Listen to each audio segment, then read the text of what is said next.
Thank you. Thank you for that beautiful prayer. And yes, we are very grateful for BYU, and we are grateful especially for the anthropology department so that we can learn about people and people's culture. And this is why we are here. So we will go ahead and start. Our students conducted their field school. So in order to graduate with a degree here at BYU in the anthropology department, an anthropology degree, you must attend a field school, and most of our field schools are overseas. Okay, so our students went to Ireland, Belfast, Ireland, Tokyo, Korea, and another far place. Did I miss? Provo, Utah. Okay, yeah, Provo, Utah. You can't get any more exotic than Provo, Utah. And so this is how our evening will go. So if you look at your program, okay, we will have 2 presenters at a time, and each presenter will have 10 minutes to present. Okay, back to back, and afterwards, the 2 presenters will be up here, and that is our Q&A time, 10 minutes of Q&A time. So we invite you to listen and listen with your heart, listen intently, and prepare some questions. We really want to hear our community ask questions. We have our faculty members here. It's a privilege to have our faculty members, and our faculties have tons of questions. Okay, so, but we'd like to also hear the voices of our community to ask. Otherwise, the faculties will have plenty of questions, and they bring more anxieties to our students. So, so communities, please listen carefully and come up and write some questions, and that will come during the 10 minutes of Q&A time. Also, during Q&A, ladies and gentlemen, we have to have food, of course, and on top of the piano here, we've got cookies. So can you please wait until Q&A time? Or no, actually, when we transition to the next presenters. So while they're setting up, that will be the time for you to come up here and help yourself, okay, with the cookies throughout the entire evening. So let's do that. Okay, so we will begin with our 2 presenters, our 2 next presenters. They will tell you who they are and where they conducted their field schools and the title of their research. I'll allow them to do that. And we will start with, I do want to say their name. Our first presenter is Vanessa Irais Lozano. Vanessa Irais Lozano-Sanchez Hardman, because she just got married. Okay, and then after Vanessa, it will be Lauren Lee Nielson. All right, we'll turn the time over to Vanessa.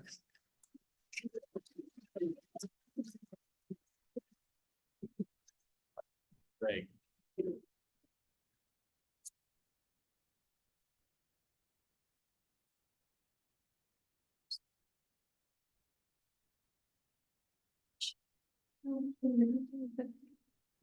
Should be okay.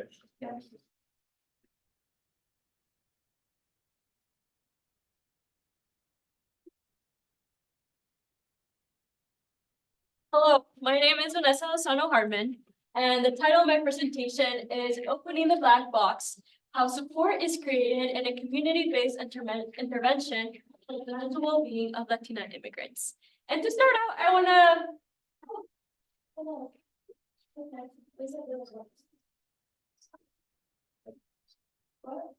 That one maybe.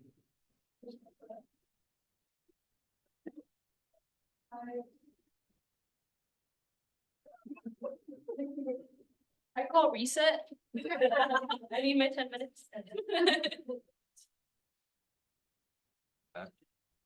Okay, perfect. Anyway, to start out, I want to explain why I have this title. So, black boxing is a term used by Bruno Latour to refer to when a machine runs sufficiently, when a matter of fact is settled, one need focus only on its inputs and outputs, and not on its internal complexity. So simply put, I know this is kind of difficult, but it's when something works really well, you kind of don't pay attention to what's happening on the inside, how you get from point A to point B. Like when you're on your phone, you're not really thinking like, oh, I wonder how the things are moving around so that I can push buttons, right? It just works. And so I saw this similarly in my research about community-based interventions. A community-based intervention is a program that like healthcare workers, they help communities learn about like health or any other things that like health disparities. And so what they will have is like an input, a problem, a goal, and an initiative. So for me, my community-based intervention that I studied was called Latino Initiative for Mental Wellbeing. So their goal was to understand mental well-being for Latinos and also educate Latinos in how to get around stigmas about mental well-being. However, and their goals was just to get to the results. Not really, they didn't really talk about the program implementation. They just wanted to know if it worked and how well it worked. However, when I was doing my research, I asked myself, well, how is community actually built? What is happening when the program is implemented? What are the interactions between participants and teachers? And how do you create a transformative space or a space where change can happen? And so in my research, I conducted ethnographic work at the South Fountain Community Center here in Toronto. And there were up to 10 Latina immigrants in this support group. These are the main ones I talk about in my paper, but they were in the US from 0 months, so a couple of weeks to up to 20 years. What I did is I did participant observation in the support group, but also mainly in the homes of these women. And at their workplace, I worked at this greenhouse. It was awesome. And I also cleaned a lot of dishes. And I volunteered as well. I had them keep maps, journals, and I did interviews based on that. And I also held a focus group with the support group at the end. And so in order for me to understand this internal complexity, or what is happening between the implementation of the program and the results, I sought to ask two questions. How are support and care produced in the context of the support group classes at the SCCC? And how do these classes expand women's agency? In my agency, I just mean someone's power to act or have control over something based on their social environment. The reason I asked this question is because when I was talking to the women one-on-one at their homes, or mainly at the support group too, they had this recurrent themes that would come up. They would talk about this feeling of powerlessness over their children's school involvement. They felt like they couldn't be involved because they didn't know enough English. They felt a strain in their relationship with their children because of generational differences or just immigration gaps. They also felt this sense of personal growth, loss of identity, lack of access to necessities, bridging gaps between their upbringing and their mothering practices, and cultural tensions between what they perceive to be American values and their own home values. And so what I argue is that in this support group, there were three main components that women went through in order to create support, care, and also increase their agency. And I will go one by one. The first one is called desahogarse, which is basically being vulnerable. Desahogarse in Spanish literally means to undrown yourself. In everyday language, you probably use this as to say to vent or to blow off steam. And so women refer to the support group as a therapy session. They even called it a time for them to give themselves self-love. And so women would talk about their problems and what they were going through in these support groups. This goes right along with this external reflexivity. Desahogarse is something you can only do with someone else. You can't just do it to the mirror, to the wall, like you have to do it with someone else. And this is where this comes in. Often we kind of like rationalize our thoughts inside our heads. Maybe you have like dialogues with ourselves, but this is being able to do that with other people. A lot of the times women kind of talked about having cultural expectations and like, okay, Latinos are supposed to do this because that's how we were taught. They would talk about this often. And this is what external reflexivity is. They were able to talk about these cultural expectations and why they believe the way they believe, why they act the way they act with other people. And the last part is, okay, once an individual would talk about their reflection and their vulnerability, they would be vulnerable to other people. all the women would come together, take these puzzle pieces and put them together to make sense of these shared narratives, their beliefs and opinions, to either create new perspectives or new ways of thinking. And so I'm going to tell you about an example. One day we were talking, the teacher was talking about adaptation. She asked the women, well, what do you have to adapt to when you come to the US? Some of them said, well, the American school system, how to get around with like healthcare. And then the teacher asked one of the women who had been here for a couple of weeks, she was from Peru. She asked her, what has been the hardest thing about being in the US? Visibly, you could see she got emotional. Her eyes were teary. And she said, finding where to live and feeling like you have nothing. Immediately, the teacher told her, she stood right in the front and she said, you see all these women over here, they have been where you are. And then another one of the participants, also teary, told her, you are one of us now. And so these women, let's say, I'm gonna walk you through like, how do they all work together? So first we would talk about adaptation, right? And then Rosa, I'm gonna give you like with example. Rosa was able to kind of materialize the story of adaptation, with the story of not being able to find where to live and feeling like they have nothing.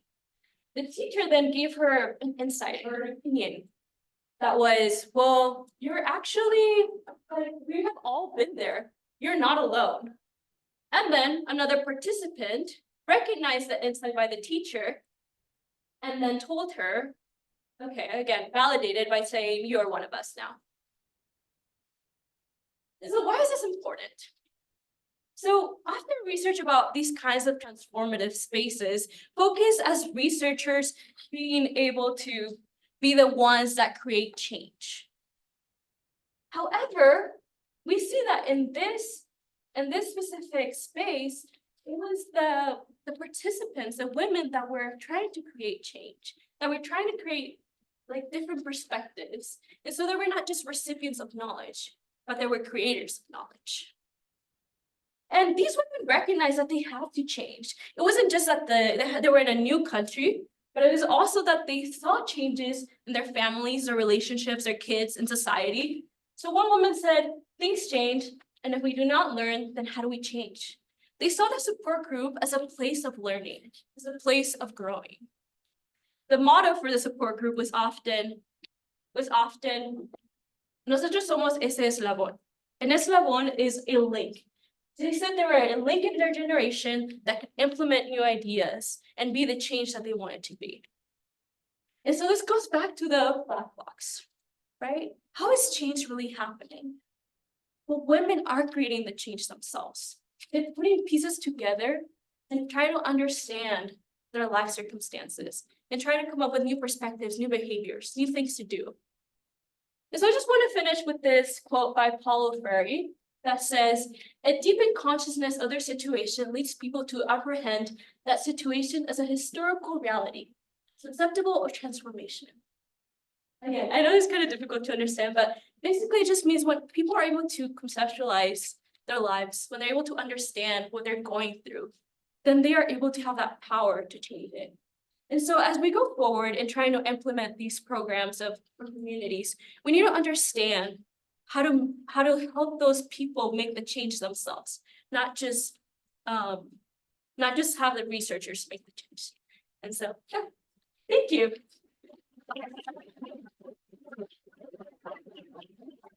Thank you, Vanessa. That was beautiful. Our next presenter is Lauren Lee Nielson.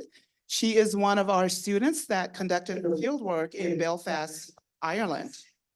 And her research is In progress. on community and non-neutrality at the Ulster Museum. Okay, so again, when she is done, I will ask Vanessa to join her up in the front, and we will have 10 minutes of Q&A. And you can ask questions to either one of them for 10 minutes. Okay, Lauren? My name is Lauren, and I did my field school in North class, and I'm presenting on community and non-neutrality.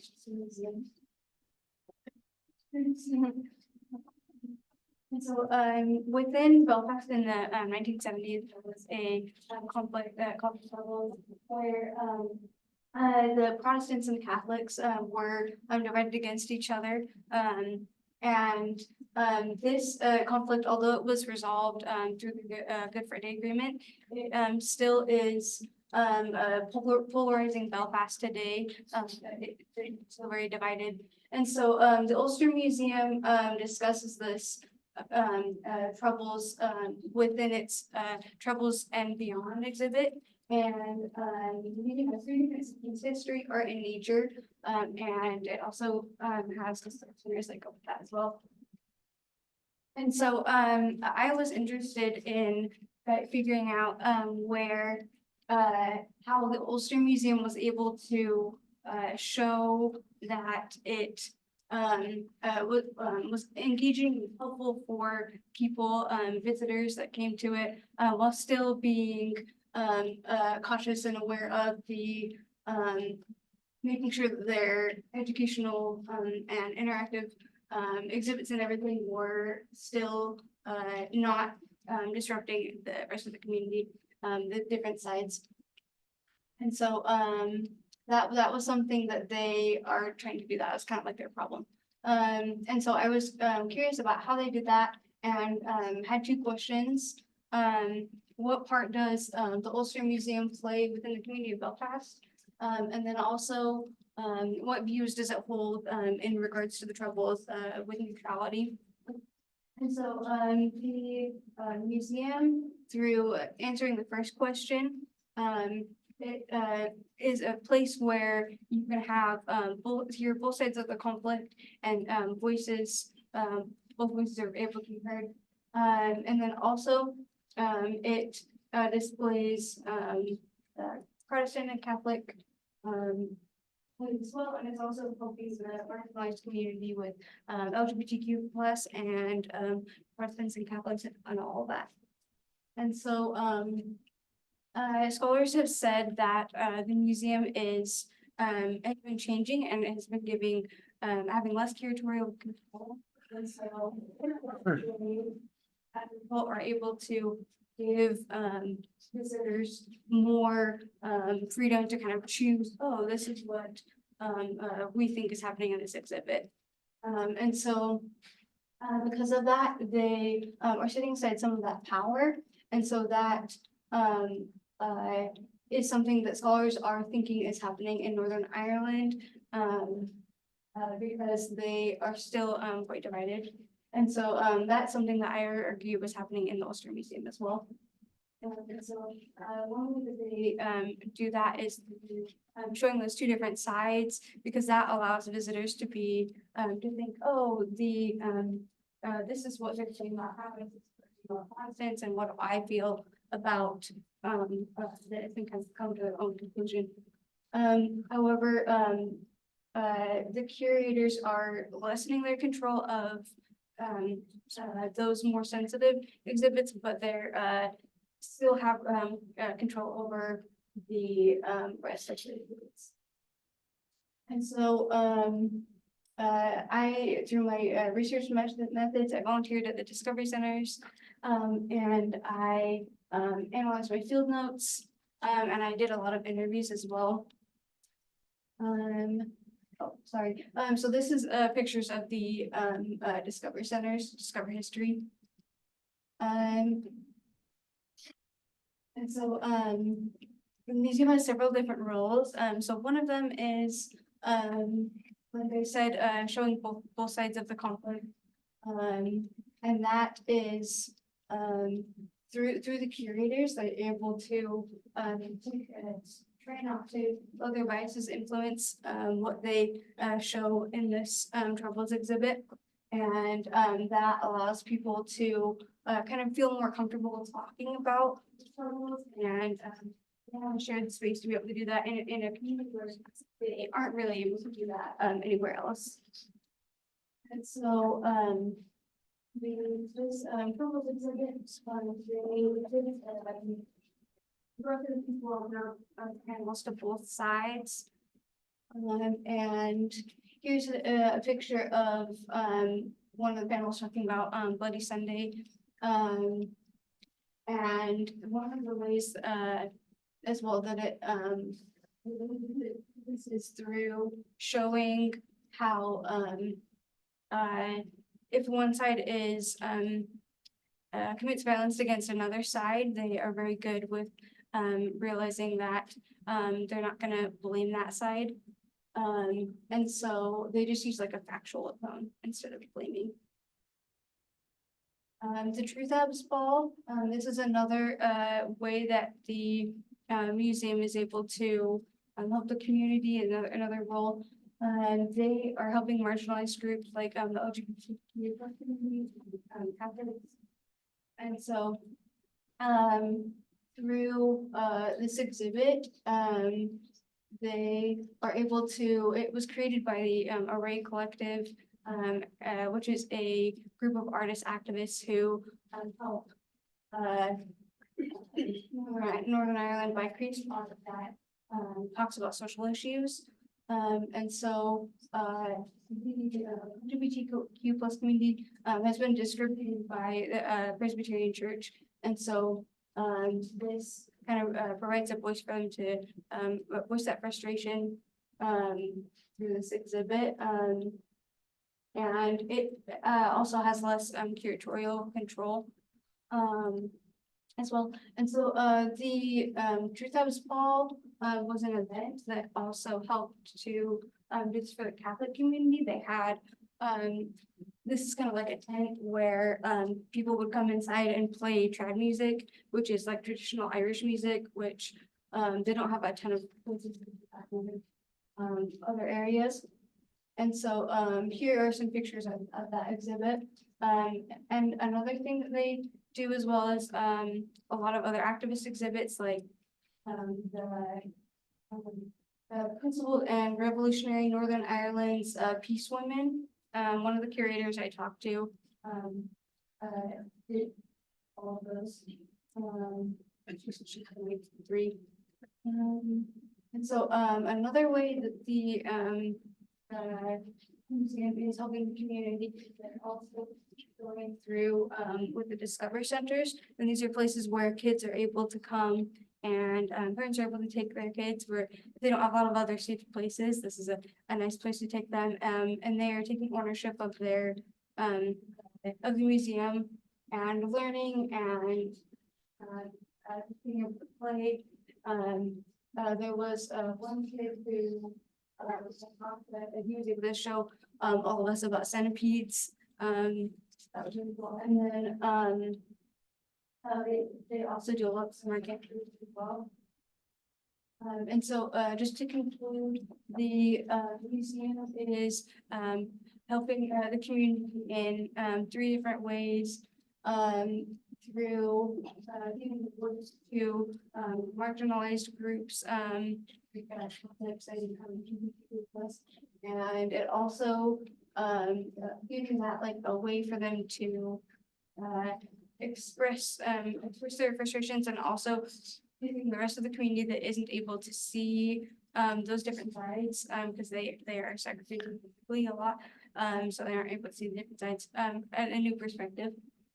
As well as it's showing the history of the Troubles, 2 different sides, so people can figure out for themselves what they believe. And it is also a place of engagement and fun and interaction where kids can learn and about the world and have give parents a place for that. So that is amazing. All right. Thank you, Lauren. Vanessa, if you can join Lauren up there. And we will actually have the microphone. Yeah, can you share that microphone?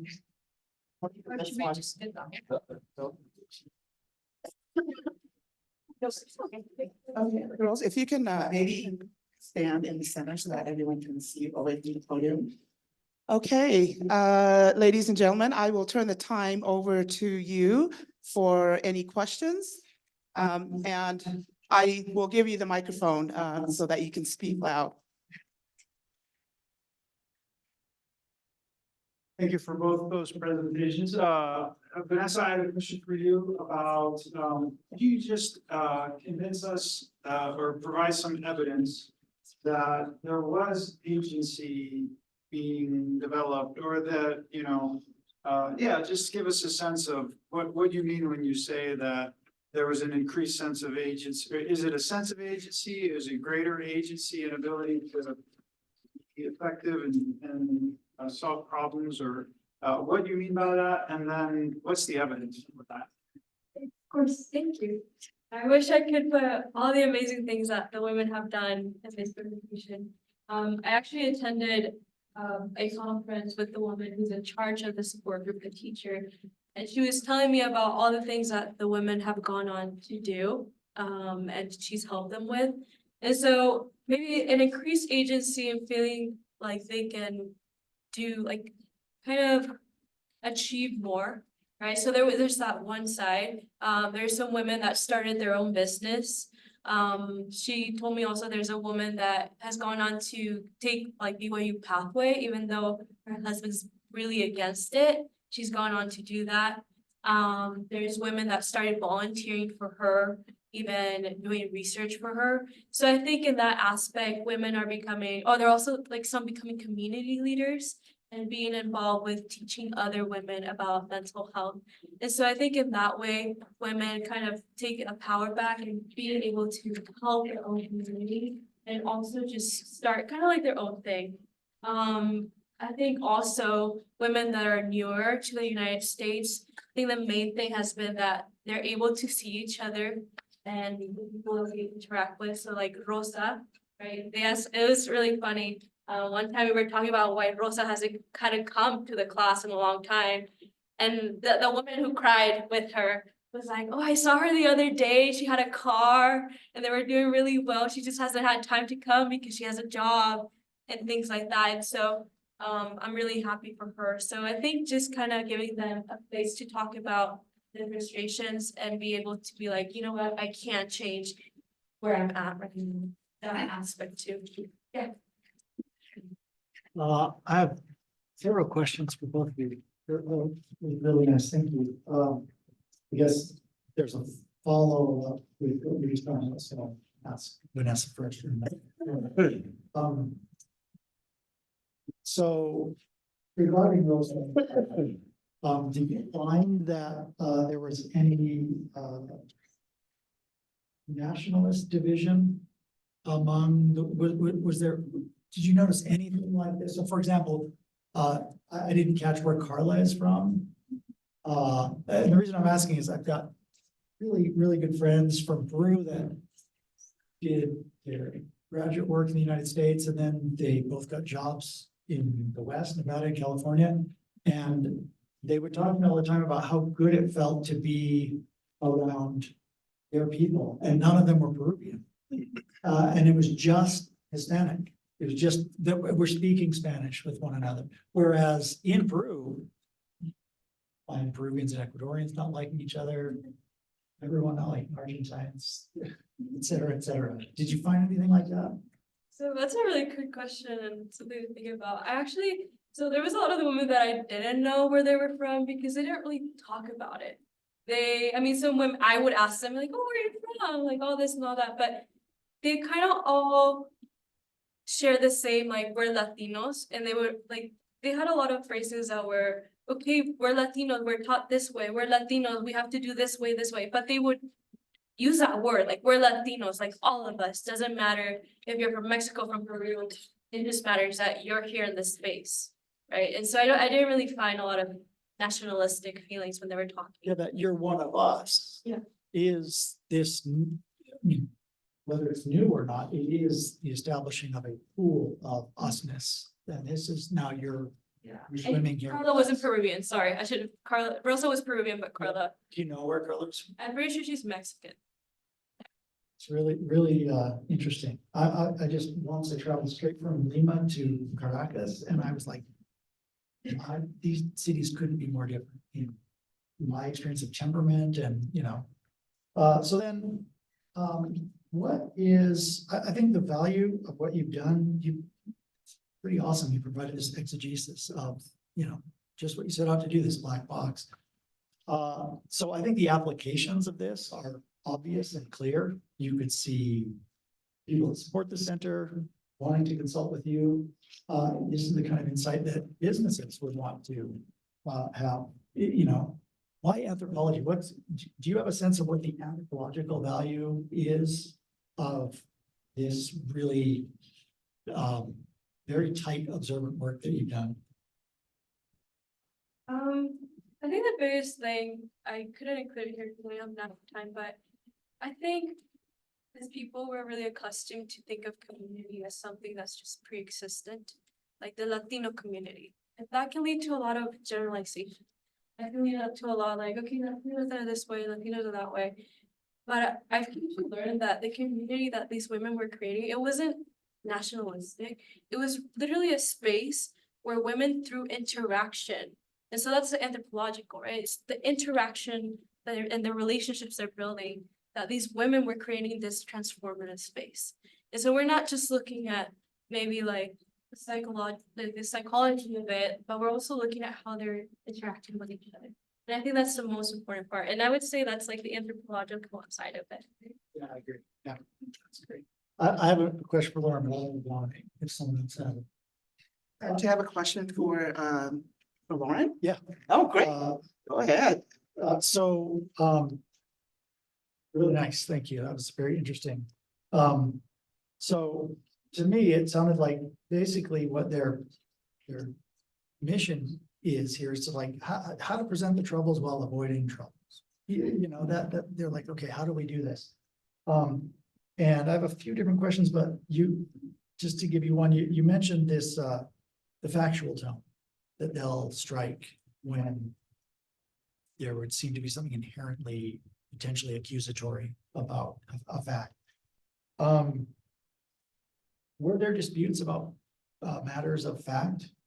Did you witness any of these? And if there were, how were they resolved? Who resolved them? You mentioned at the beginning that the museum already have an opinion on the troubles, correct?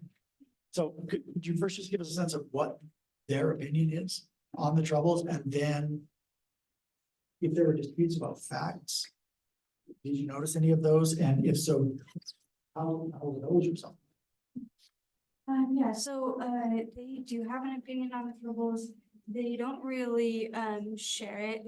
They try to kind of keep it like sounding more neutral, so then like the community is able to see their own point of view, but they do. I was talking with one of the curators. She didn't exactly say like what her stance on it was, but she did say that like they do try not to like have too much of an opinion about it, but with their troubles exhibit, but they do have like, like human biases, but then through like their activism, I think that that's something where they really do have like non-neutrality.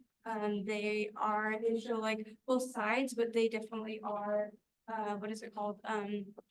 Like they do have an opinion on what's going on, and so they just show they try to make it like equal, where they have the Catholics being able to share their point of view with activism, and like that's where like the community aspect comes in as well. And then the Protestants with like the exhibit where the women were helping with the peace process, that also. And then what was the other part of your question? Well, actually, I'd prefer if I did. Is it one opinion?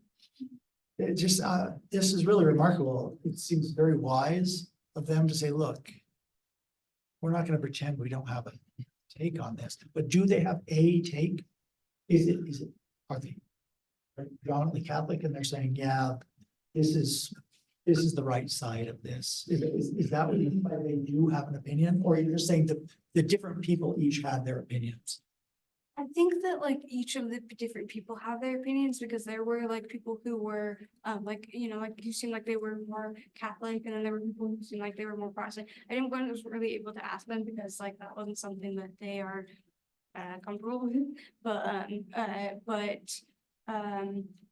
yeah, I think that they have kind of like a little bit of bias just because they're human, but I think that like individuals do have opinions. Okay, and I think we have time for like one more question to you. See, I told you our faculties are full of questions. All right, so we have time for one more question. Dr. Hickman? Yeah, for Lauren, it's kind of on the same point. I don't want to steal Josh's thunder, but you know, the musicians have a meta view, a meta level view on the troubles. It's not a stance on the troubles. It's kind of taking a step back and a stance that one should take when thinking about the troubles. And we'll hear about that from Josh later, but I guess I'm just wondering if you were to think about that level of like what you can extrapolate from the exhibits at the Ulster Museum, what would that meta level view, not a view on the troubles itself, but a view on how society ought to think about or process the troubles? In other words, what kind of work are they doing with historical memory? What kind of work are they trying to foster with historical memory in a supposed post-conflict Belfast? Does that make sense? I think so, yeah, like, that's something where they're trying to have like the community members kind of be able to talk about it, like with the activism, that's something that I think is really cool, is they're able to be like, oh, these exhibits are you know, like here so that you can talk about it, to give them a place to be able to do that and kind of figure out that way. There's another thing I was gonna say. Yeah, I think that that is something that they, you know, do through the exhibits. Forgot there was one other thing I was gonna say. I don't remember. Thank you.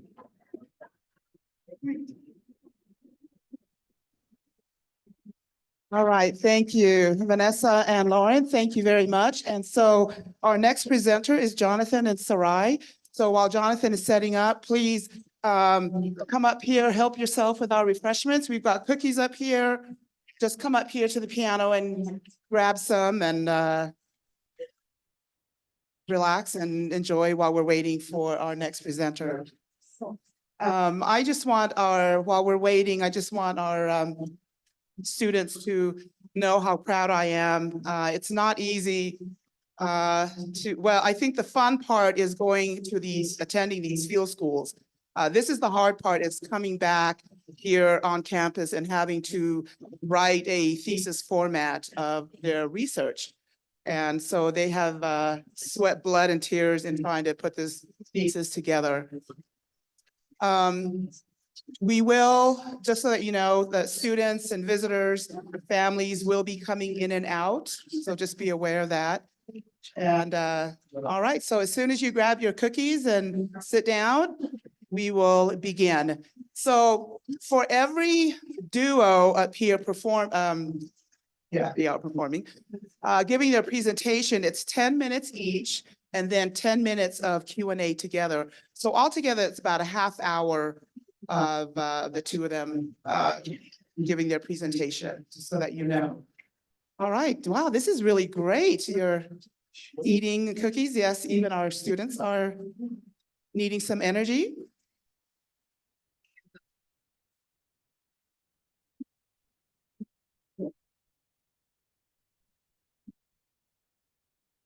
So Jonathan is one of our students that went to Japan. Korea, oh. Jonathan? Okay, yeah, Korea was another location for our field school. Okay, so ladies and gentlemen, I'll turn the time over to Jonathan and he will introduce his presentation. All right, I'm Jonathan. I did my first school in Seoul, Korea, and I studied protesting and effervescence protesting. So some key terms. So effervescence is a Durkheim term that talks about shared feeling of a group, especially in a moment of shared purpose.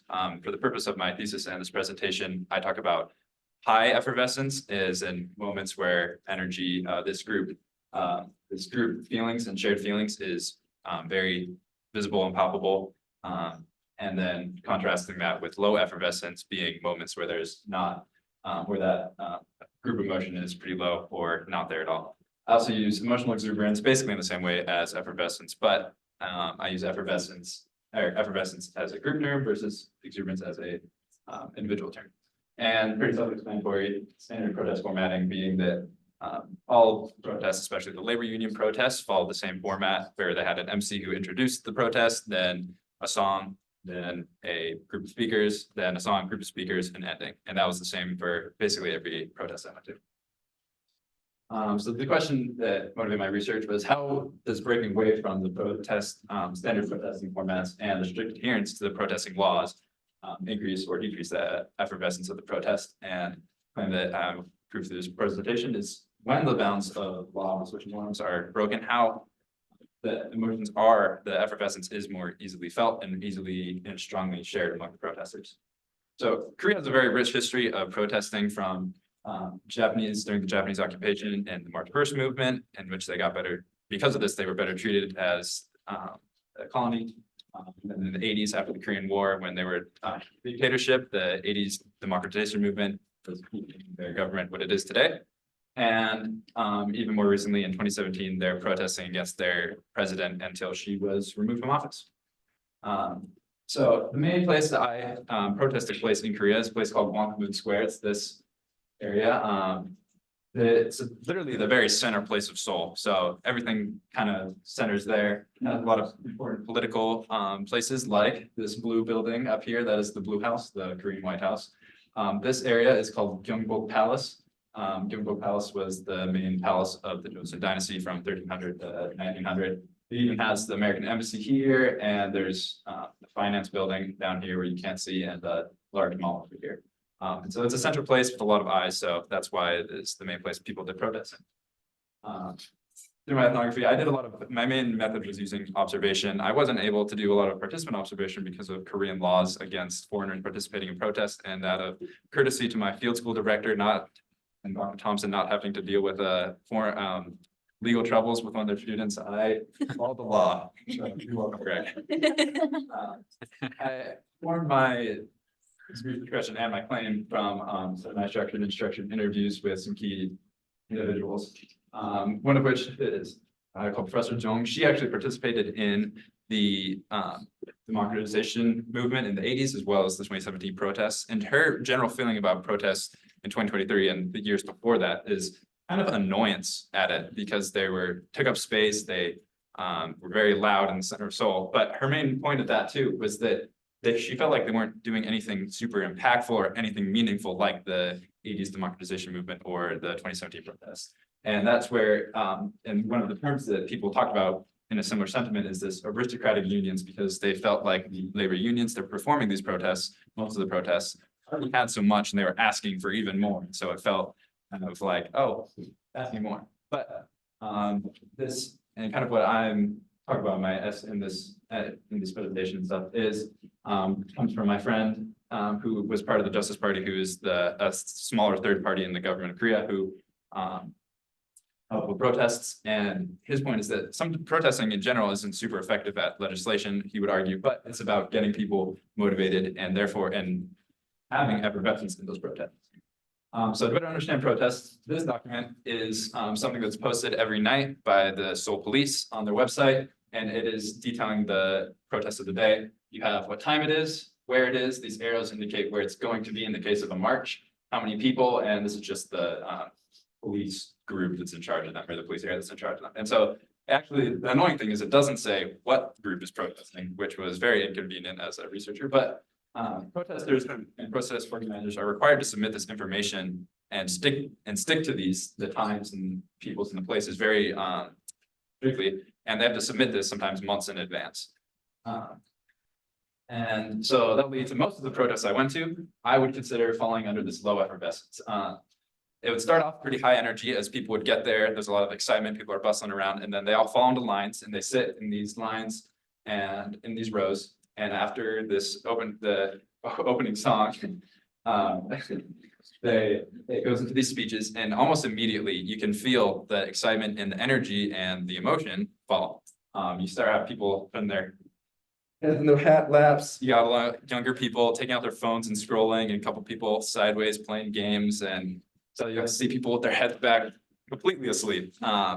This specific protest I have up here is a fisherman union where the demographic was a lot older than most of the other protests. And so they had a lot of these harmonies or grandmas who are kind of famous for not really caring too much about what people think about them and doing whatever they want. And part of that is in this protest, after this opening time, they had a little circle of grandmas and they were just talking full volume while the speakers were going.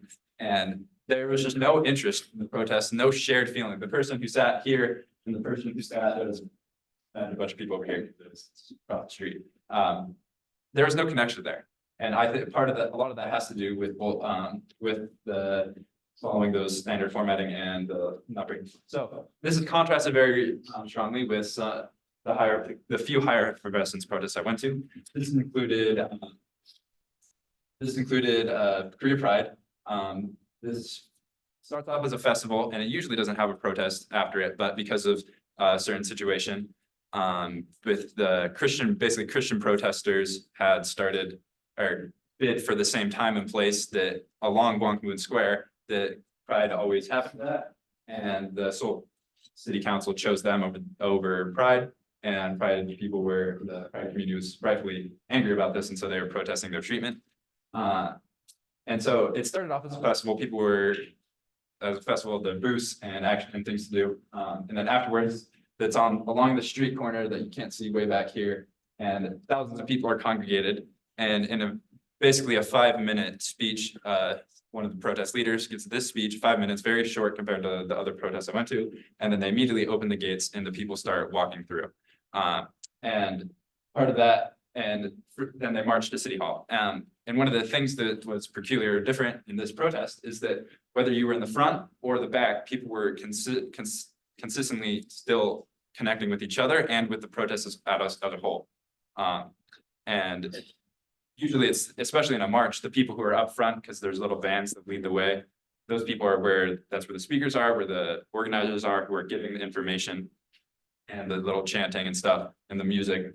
But even usually as you fall further back, naturally people aren't as invested and they're more just doing other things. But as the further back groups were still very invested and part of the protest, which was very unique in this situation. And while some of that could be attributed to the recency of why it's being protested, I think a large part of that had to do with the non-standard formatting process. And then the other one, another high effervescence protest this was a labor union protest. Usually the protests like the ones on the documents I showed you had like 100, 500 people. This one had about 50,000, 30,000 to 50,000 people was the people. It was a accumulation of a bunch of different labor unions. And this protest went like 30 minutes overtime, which was quite a lot. There was still, nothing really happened until 30 minutes, but at 30 minutes in, these large amount of police numbers, they had a police van here with a giant speaker on it, and they started speaking over the protests with their own speaker saying like, hey, you need to stop, you need to disperse, you're over your time. The protest leaders and the speakers ignored this for about 5 minutes because I don't know why exactly, but they ignored it until eventually the speaker at the time, but he was standing here and he snapped and he turned to him across the street and he's like, stop talking over us. And in that moment, especially as the speakers leading up to this moment and at this moment, so as the police van was talking over the protesters, you could feel the tension rising, but not only the tension rising, but the collectiveness and togetherness of the group also was rising. You could tell there was kind of this like us versus them coming together, but that was bringing these people together. And well, after this snap happened, there was what I would call a loud silence for about 5 seconds when you could probably hear a pin drop in this giant street, but nothing happened from it. The speaker then finished the presentation about 3 minutes later and they dispersed. But this act of breaking block here was very, pushed this large group of people together even further. And so, while the standard protesting format and this long-winded and speech-driven format that was the same everywhere, I think was inhibiting of the emotional exuberance of the protesters taking part, because it was boring, it was repetitive, and when people like the Pride protest broke from that, I would notice the collective effervescence did increase. The protest laws inherently don't inhibit the effervescence of the group. However, I do, as we saw from the last slide, when you do break those laws, it brings people together even closer. And so that's what, thank you. Thank you, Jonathan. All right, our next presenter is Sarai Isabel Brown. She went to Tokyo. Is that correct, Isabel? Sarai? Yes. Tokyo.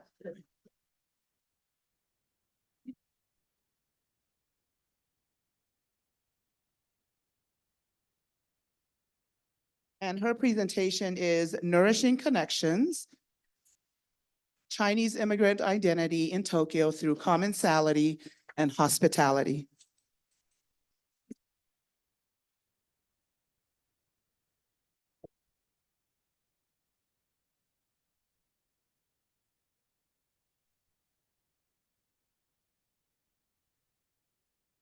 Okay, to reintroduce myself, my name is Sarai Brown. I went to the Tokyo 2023 Field School, and I will be presenting my paper, Nourishing Connections, a study of cultural identity maintenance among Chinese immigrants in Tokyo through commensality and hospitality. I first want to introduce you to a famous Chinese saying, 民以食为天. This means that food is the god of the people. And clearly, food is a very, very important part of Chinese culture. And as of 2023, there's 10.7 million overseas Chinese, 7% of which are in Japan. And so I was curious as to how food kind of integrated itself into this diasporic community of Chinese immigrants in Japan. So my research question was, how do Chinese immigrants in Tokyo maintain their cultural identity? And my claim essentially is hospitality and commensality are both fundamental to Chinese immigrant identity maintenance. And so I'm talking about these things. What are they? Well, hospitality is defined as something that establishes or promotes an already established relationship, and a process that food has always been an integral part of, no matter what culture, but especially Chinese culture. And commensality is very, very simple. It's a fancy word for food sharing, especially food sharing as a family or as a unit around a table or some other formal setting. And it's a fundamental social activity which creates and supports relationships in real time.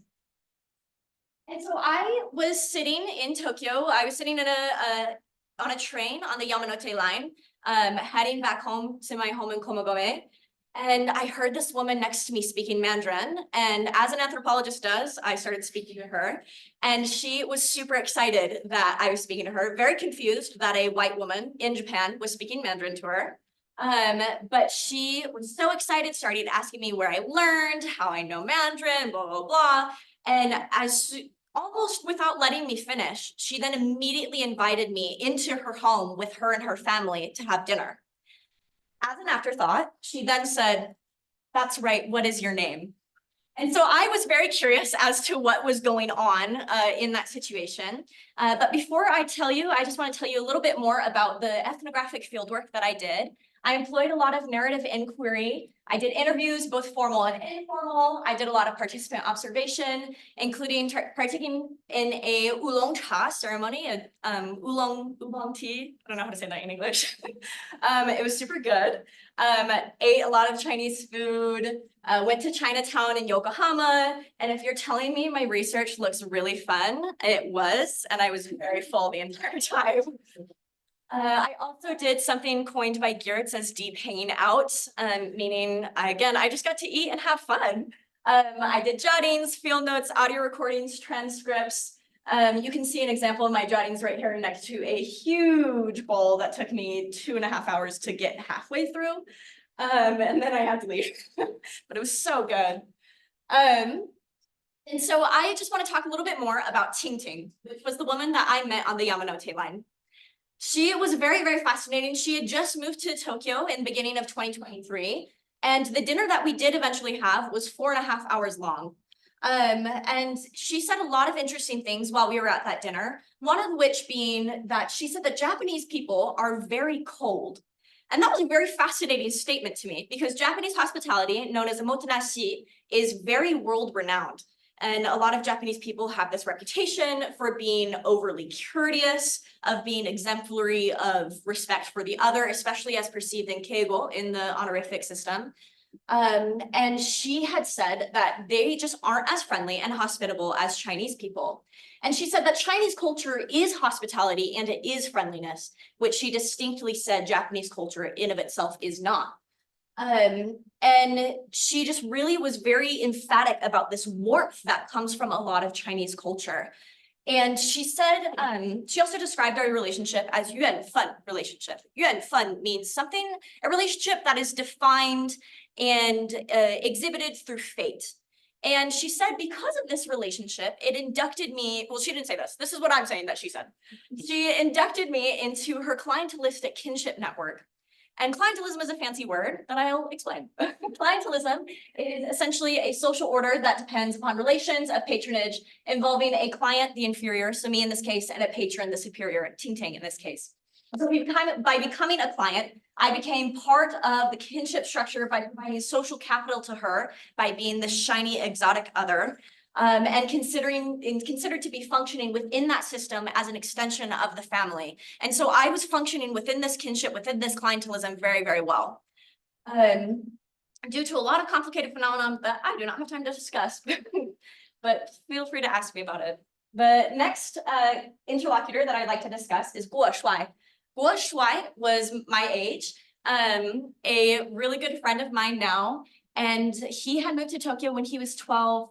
And I met him through his Japanese friend, Yuki, who's been his best friend since he moved to Japan. And we saw each other about 5 times, each time spending about 7 hours together. And we also had dinner together, or lunch, sorry, at a Fujian restaurant for 3 hours. And Fujian is his hometown. And something fascinating he said to me was that hometown food is a part of me. And he said that even his best friend, who he's known since he was a child, didn't truly understand him until he ate part of the food of his hometown. And this is describing the idea that Nancy Munn describes as kind of the food as the incorporation of the self for another. And Solins also describes this as a mutuality of belonging that's created through this commensality. And he said, also this word ganjue, the most important part of food is the ganjue of it, the feeling of it. And so the point is to, and this is why these dinners are so long.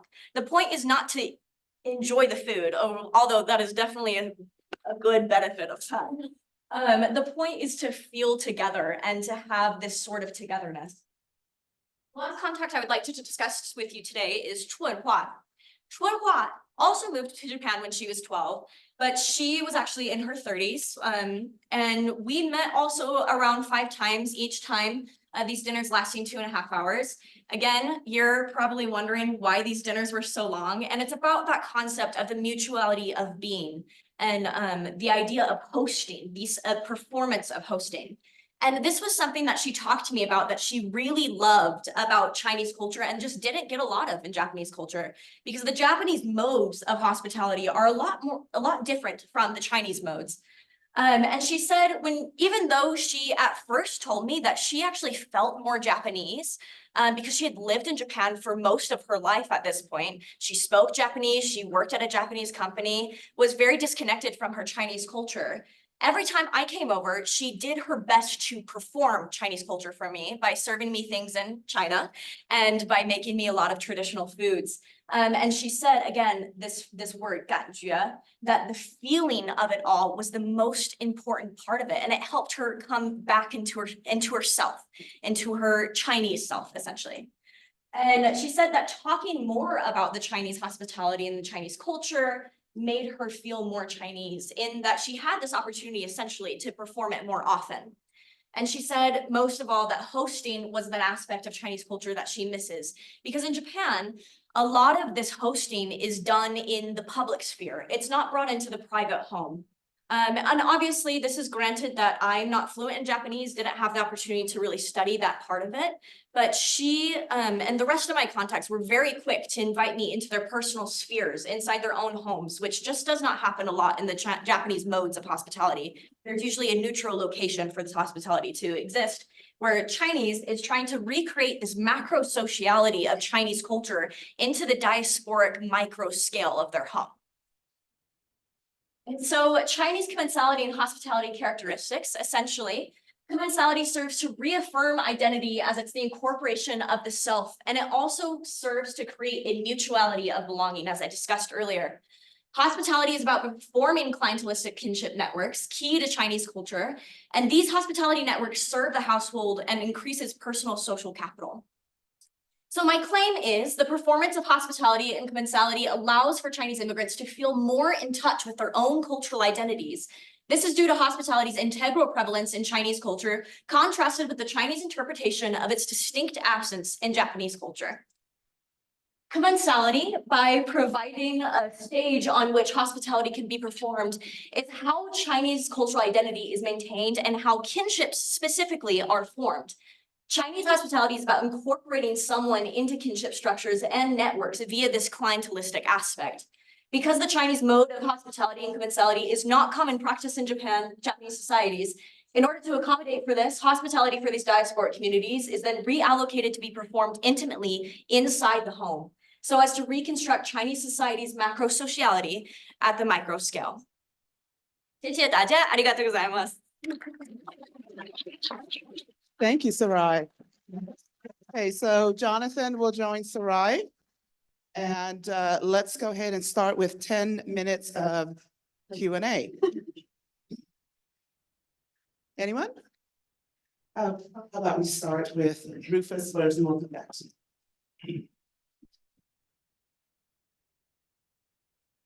I got a question for you, Johnny. You talked about the standard protest format. Do you have an idea of where that originated? Is that government dictated? Is that tradition from protesters? How did that start and why was it maintained? It's not a government mandated thing. I was changing terms of what I would call that. I used to call that informal guidelines because there isn't any like specific reason. It was definitely something that is a cultural thing that is just maintained because there's no requirements. There were like the Pride protest, that one didn't follow it. One of the other protests I went to didn't follow it either, but so there wasn't anything pushing them to on either side of whether it was like the Justice Party that one of my interviewees talked about or that was a part of. There's no pushing or help organize the protest, and it's really just a standard cultural thing, I guess. So that answers your question. Yeah, and I have a slight follow-up. Did you talk to any of the protesters about like say, hey, people seem more excited when people break this format? Did they have any like reflections on the format that they talked to you about? Or? None of the protesters I talked to on the street had any thoughts about how protests were done. Those things I talked to, well, part of the problem is that I don't speak Korean well enough to get it. And but the responses were pretty much what they were, any response I get, or any question I asked was mostly responded with things like, oh, our protest is about this thing, kind of ignoring my question, but that probably might be because I didn't say it correctly, but. Have another question? We can pass the microphone. I'm interested, Johnny, in I'm wondering, you might not have the data for this, but I'd be interested in hearing your opinion. Would you say that like the effervescence of the protest or like whether or not it followed the standard protest format had any effect on the actual effectiveness of the protest? Like if it achieved what it was protesting for or anything like that? Yeah, I don't know how, if there's a way to quantify that or how that exists, but in my opinion, it probably was more effective. You can see that from the amount of people stopping and watching. So it depends what you determine as a protest being effective. So if that's legislation, kind of hard to tell, but maybe it's about outreach and getting more people noticing it. And the higher effervescence protests did have more, walker by or bystanders, for people on the street stop and look at it more than the ones that were just the boring low effervescence ones. Okay, Dr. Dickman has a question. Question for Sarai. So anthropology is different from, I think other people in other disciplines think that it's just sort of like regurgitating narratives from the natives. And I think you gave us a beautiful and astute analysis of sort of like the cosmological, ideological things that are being done with things seemingly as mundane as commensality. And I guess my question, and it actually reminds me of like Gertz's analysis of cockfighting, about what cockfighting is really about.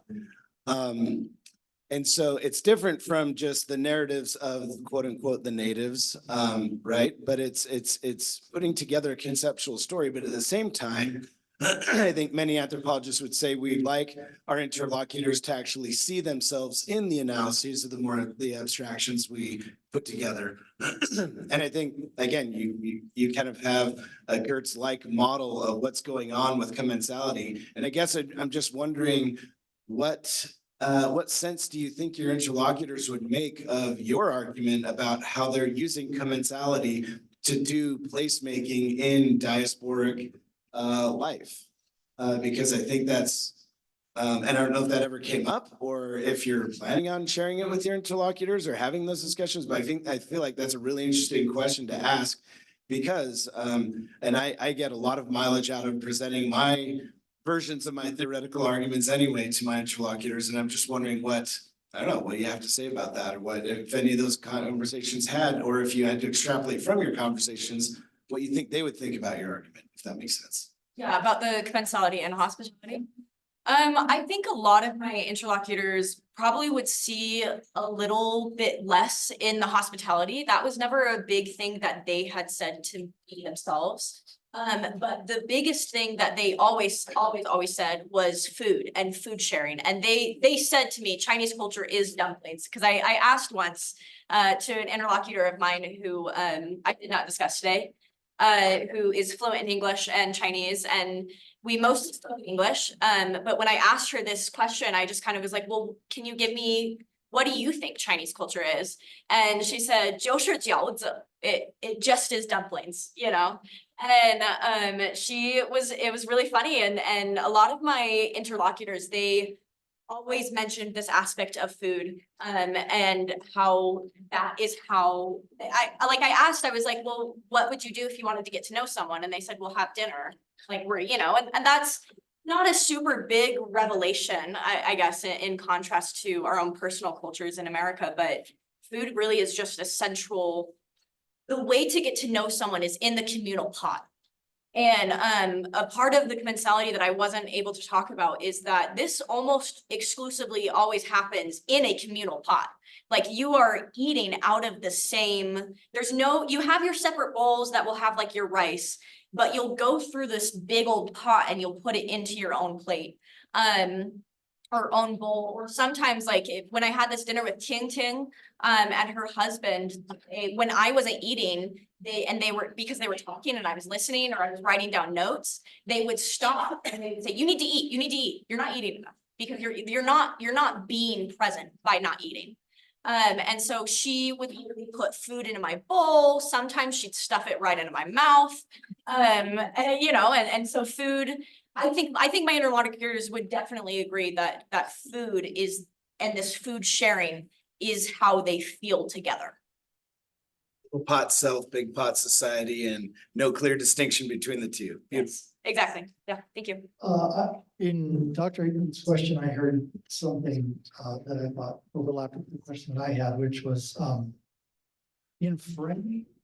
These are both very impressive, by the way. I think great research and really nicely presented. In framing your explanation in terms of clientelism, it gives it a instrumental and strategic kind of bent, say, as opposed to say a Maslow hierarchy of needs, you know. But then in your conclusion, your claim at the end, to me sounded much more like Maslow, where so there's a strategic instrumental angle to the explanation, but then you said, they do this, to fulfill this, do you see what I mean? I think this might be, part of what Dr. Hickman is, asking about. Would they say, oh, yeah, I'm making clients? I think clientelism, in my literature review and background research on clientelism, I wasn't able to find a lot that was applicable, especially to Chinese culture. And so not that I won't dare say I'm pioneering, and it could just be that I just wasn't looking in the right places. But a lot of the literature I found was particularly centered around African cultures. And I understand what you're saying of the struggle. How do you, it's about having these legitimate relationships, but it's also kind of gaining something from it. There's a couple phenomenons that I think definitely feed into the aspect that it does boost their social status. There is a phenomenon in China called baihozi, which is white monkeys, and that's what they refer to as white foreigners who come in and are just living in China. And it sort of boosts their personal social status because these white monkeys are seen as something exotic and really fun, but still below. But if you know a baihozi, you're instantly boosted and you're instantly seen by other Chinese people as like, wow, that's super cool, So there is You being a white monkey, that invitation? I don't know if that would extend to me in a diasporic community, essentially, because I'm not entering the space to work and live. I'm entering the space kind of temporarily, but I think it is connected to this baihozi. And there's another phenomenon called 崇洋媚外, and that is when Chinese people love white foreigners, just love them, especially Americans. And so that's slightly connected to the baihozi phenomenon. But in that as well, like that's kind of what I meant by social capitalism. And I'm bringing in this sort of status through that clientelism. And so I understand that clientelism has a sort of very strong hierarchical sense. And I do agree that there definitely is this hierarchy involved, but it's nothing, I think as Americans, we shy away from hierarchy a lot and associate it with a lot of, like corruption maybe. And that's not my intent with calling this clientelism. You nailed it with clientelism because the idea is it's mutually beneficial. And Yes. that was great. I'm gonna hand this to Greg, but Johnny, I understand a little bit more, why you said this now, but my last question had to do with your claim that the format laws don't directly or intentionally inhibit effervescence, and I just thought, you sure? I think I understand a little more. It's not like a sheet of paper that you get, and I think you have to follow the rules. It exists among people. Are you sure that doesn't inhibit intentionally, or? I can see that as viable, as in maybe people don't want there to be a lot of action and so they stick to the rules. But if you're a protest organizer and you want something and you want that higher effervescence that seemed to be the goal, at least from one of my interviewees, then well, I don't know why you wouldn't straight from that format, because it seems to increase the effervescence. So It has its own risks. Yeah. In being delegitimized, people saying like, those guys are just vile, forget them, Yeah. it's a possibility. Okay, we've got one more question. I'll just do quick comments. We can chat later, both. The quick one, great presentation, great research. Quick one to Johnny is just thinking about the occupying space, something about, I feel like there's something about, maybe there is something efficacious about just showing the presence in the movement, even if there's not effervescence. So just something to think about. How that might be, I can't quite fully think it through, but it feels like just showing up with big number of people is demonstrative somehow perhaps in Korean culture. And then with Sarai, my question is to think about whether this reification of identity might be something getting in the way. Because it feels like there's a lot more going on than just some kind, and as I was thinking about these kinds of actions that people engage in, that I kind of felt like maybe part of it is, I mean, it feels to me like part of it is just finding a space in which you know how to move, right? So like you suddenly create this possibility for them to move in a way that they recognize, right? I know by doing this, this is something I can't do in Japan, and so I kind of don't know how to move around in social space in Japan, and by having you engage in this way, and then they can move into that and they can be agentive, to use that term again. So anyway. So rather than a sense of reaffirming identity, it's Yeah. creating a sense of belonging for themselves. Just possibility, just like familiarity, like, I think I that's know a how great- to, I know how to deal with this, yeah. Thank you. All right, thank you, Jonathan and Sarai. Let's give them a big hand. All right, we have two more wonderful presenters coming up. While we are waiting for them, please come up here and grab some cookies up here in the piano. Help yourself.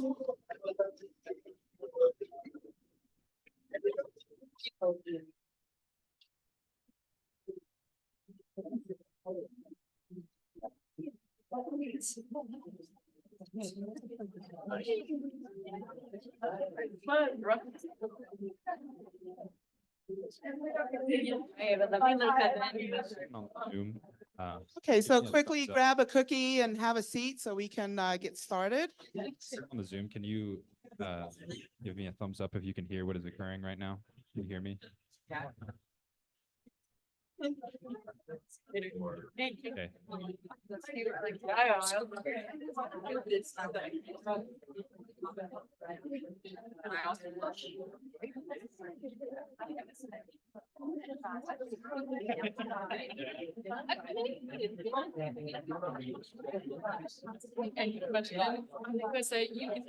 All right, let's quickly grab a cookie and so we can get started.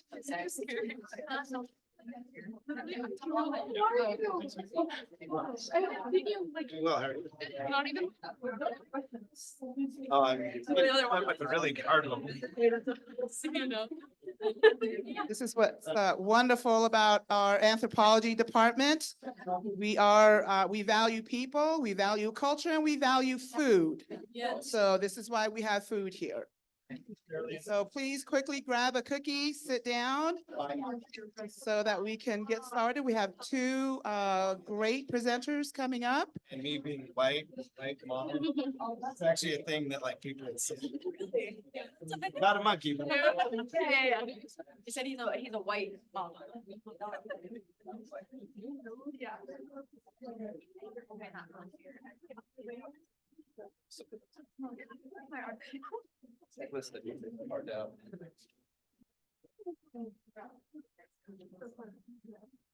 So even our faculties need food as well. They need energy. All right, let's go ahead and start. Ladies and gentlemen, please welcome Tehina, Talalelei, Mokiha, Slade. And I will allow her to introduce her own presentation. Tehina? You guys are probably applauding Dr. Fina for getting my whole name. Yes, it is that long.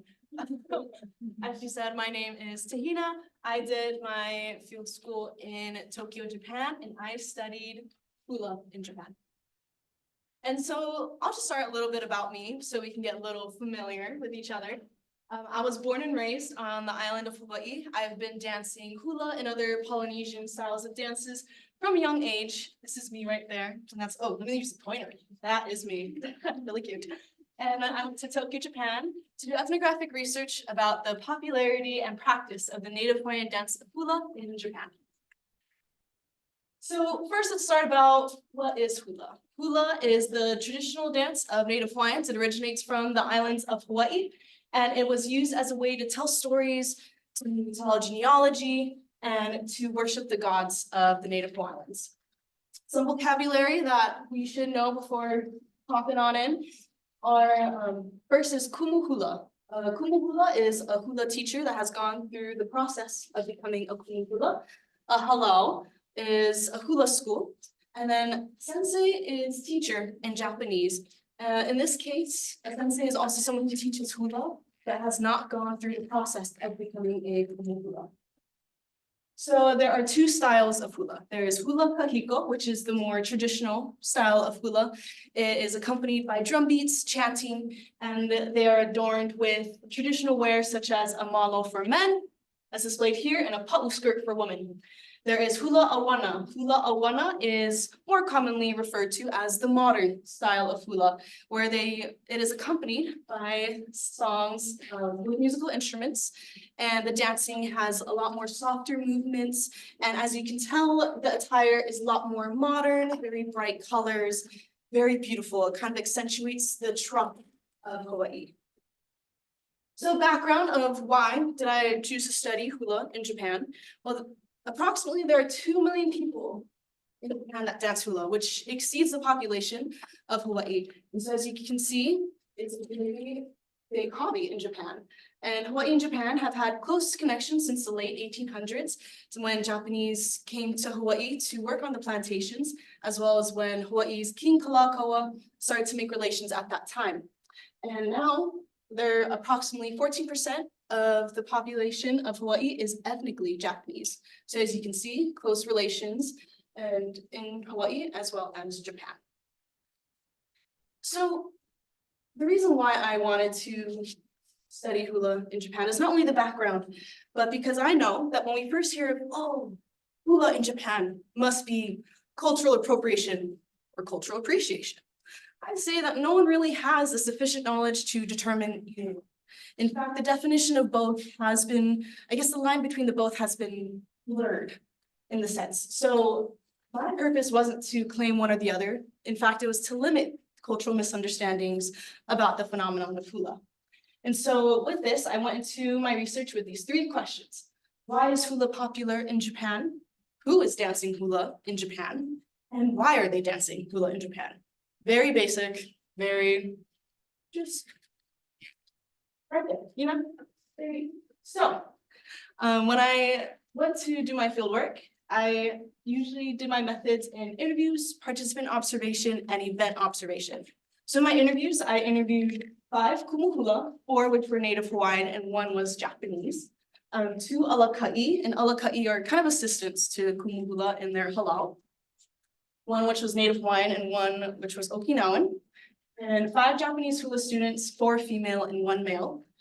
For my participant observation, I observed 3 hula classes, 2 that were taught by Hawaiians and 1 that was by the Japanese. And then I participated in 2 Japanese taught hula classes, which was really fun, but also kind of confusing when I couldn't understand what they were saying, but I got on. And then I did event observation. I observed events, 4 in casual settings, meaning public, open all festivals. We have festivals around these things. It's awesome. And then 2 formal settings where I did have to either purchase a ticket or receive one from one of my contacts. And so, yeah, this was the field work. It was really fun. I loved just talking to others about what I'm passionate about. And then my first question, these are my findings, by the way, and I organized them based on the questions that I had. So the first question, what are the reasons behind the growing interest the Japanese have with hula, aka why is hula popular in Japan? And what I found is that Hawaii is paradise. One of my contacts named Sana, she is a Japanese kumu hula, so she did go through the process in Hawaii to become a kumu hula, but she said the image of Hawaii is already a miracle for Japanese. So in that paradise, there was a dance, and that was hula.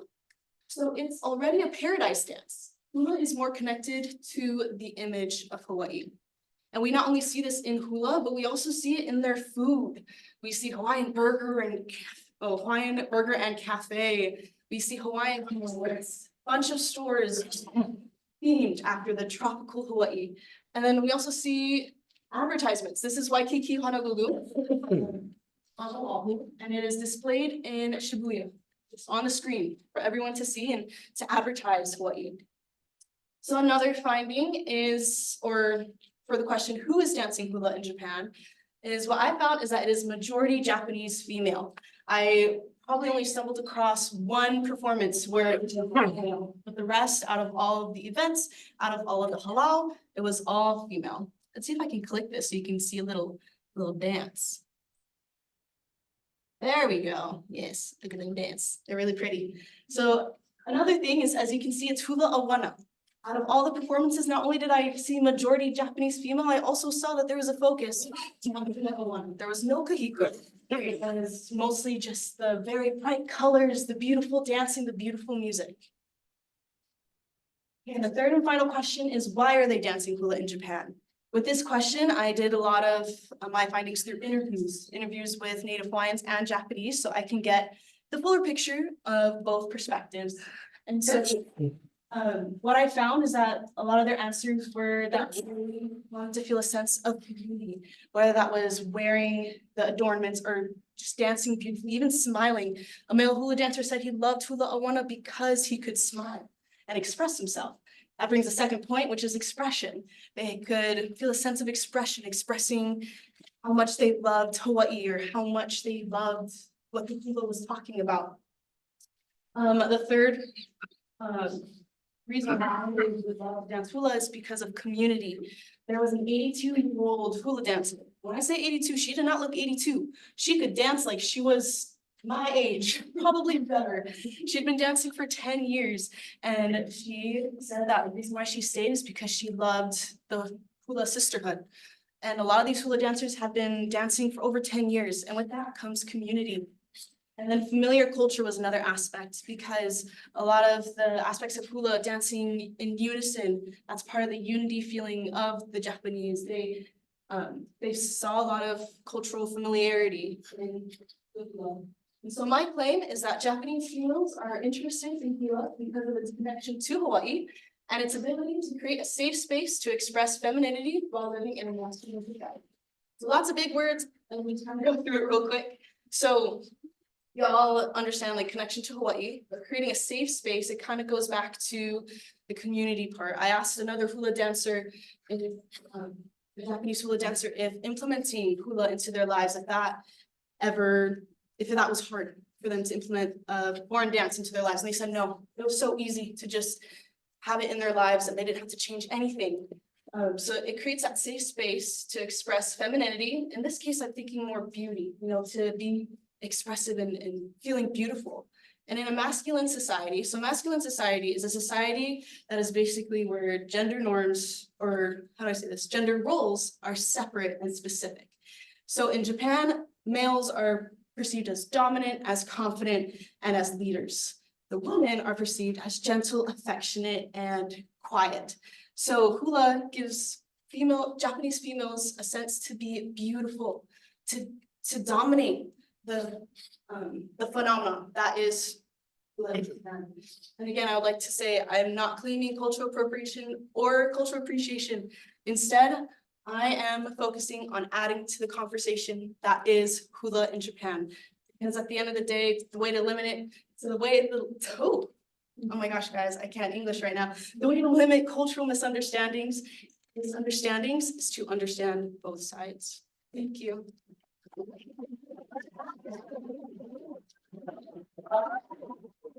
Thank you, Tehina. Mahalo. Our next presenter is Rhiannan Lindsay Boseman. Sorry. And Rhiannan went to Japan.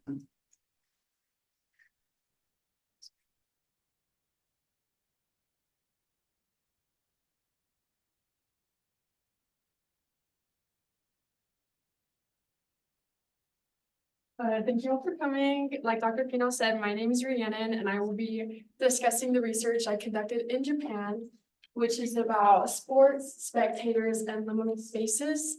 And I'm going to argue that Americans have a lot to learn from Japanese fans. So why did I choose Japan? Growing up in Texas, sports is a really impressive part of the culture and community there. I grew up playing soccer, taekwondo, swimming, I played rugby, and I also attended a lot of baseball games, basketball games, football games, all sorts of things with my parents. So sports had a really big role to play in my upbringing. Because of that, I was really interested to see what sports would be like for a country that I interpreted as really different from America. And for that reason, I chose Japan.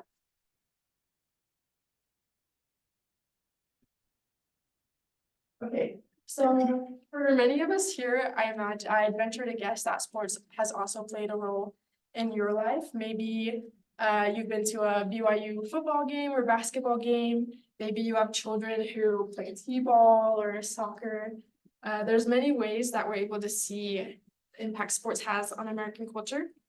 However, just because it's important for us, that doesn't mean that we necessarily participate in the best way possible. As I studied in Japan, I discovered that between these two countries, Japan and the United States, there's a lot of differences in the ways that spectators behave. And these differences are reflective of deeper cultural values. As I conducted my research, I kept in mind a couple of questions just to guide me in the observations I made. These questions were, how do Japanese spectators experience sporting events compared to what I've witnessed in the United States? And what is the significance of liminal spaces when considering behavior at sporting events? Before we go too far into the presentation, I'll define a few words. Liminal space will be defined as a transitory space that allows ambiguity in behaviors that otherwise wouldn't be acceptable. Collective effervescence, Johnny defined it for us earlier, but in this presentation, it's an intense emotional feeling triggered by collectively participating in an event.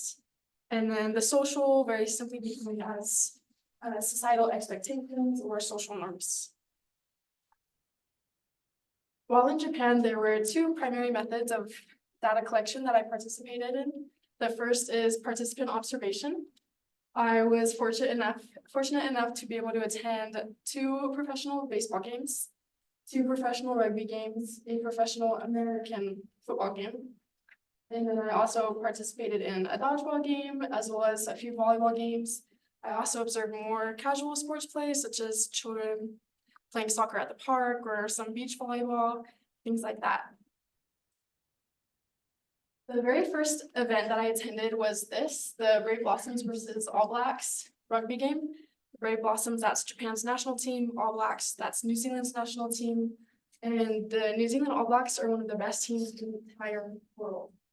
So if this was a game you saw in the United States, maybe the US versus the All Blacks, it would be normal to expect raucous behavior, fans cheering, screaming, painted faces, standing, lots of arm movements, just lots of noise. And so I was impressed as I watched this game. The fans seemed incredibly silent to me. If some points were scored, there would be blood clapping, but not really any cheering. You were able to hear the kick of the ball easily. You could hear the players yelling to each other, oh, stand there, scoot over. It was really, really quiet. This was similar for the Brave Blossoms versus Sea Eagles rugby game. The Sea Eagles is the national team for Tonga. It was a little bit louder just because there's many Polynesians in Japan who are playing rugby, especially Tongans. And because of that, the fans cheering for Tonga were quite a bit louder. But the Brave Blossoms fans and the Japanese fans, they were still incredibly quiet compared to what I would have expected. I also attended a couple of baseball games, the Yomiuri Giants versus Yokohama Bay Stars, and the Yomiuri Giants versus Hanshin Tigers. There were some similarities between the baseball and the rugby games I attended, but the atmosphere at the baseball games was much more intense. It's been in Japan for a lot longer, so the fans were definitely louder, but in a very organized way. You didn't have individuals cheering on their own or doing their own shouts. And it seemed like the entire stadium would be cheering the same thing. And they also, I don't know if you're able to see well, but a lot of the fans would wear the same jerseys. There would even be promotions where the first 2,000 fans into the stadium would get a free jersey. And if you were cheering for the opposite team, you would still want to wear the jersey they gave you so that you could feel unified with the other fans in attendance. The Yomiuri Giants versus Hanshin Tigers. This is an intense rivalry in Japan. And even so, the fans were very, very respectful. When the Giants would be at bat, the Tigers fans would be silent and the Giants fans would cheer and vice versa. So even with a big rivalry, incredibly respectful. I also conducted several interviews with Japanese fans as well as professional athletes. And I was impressed because anytime I would ask a question like, why do you think Japanese fans behave this way at these events. Every single person that I interviewed would answer something that had to do with an emphasis on respect and an emphasis on unity. Ali, she even said that when we're cheering in Japan, it's almost like a military feeling. So not only are you expected to cheer, but you're expected to not cheer too loud, not cheer too quiet, expected to cheer in the exact same way.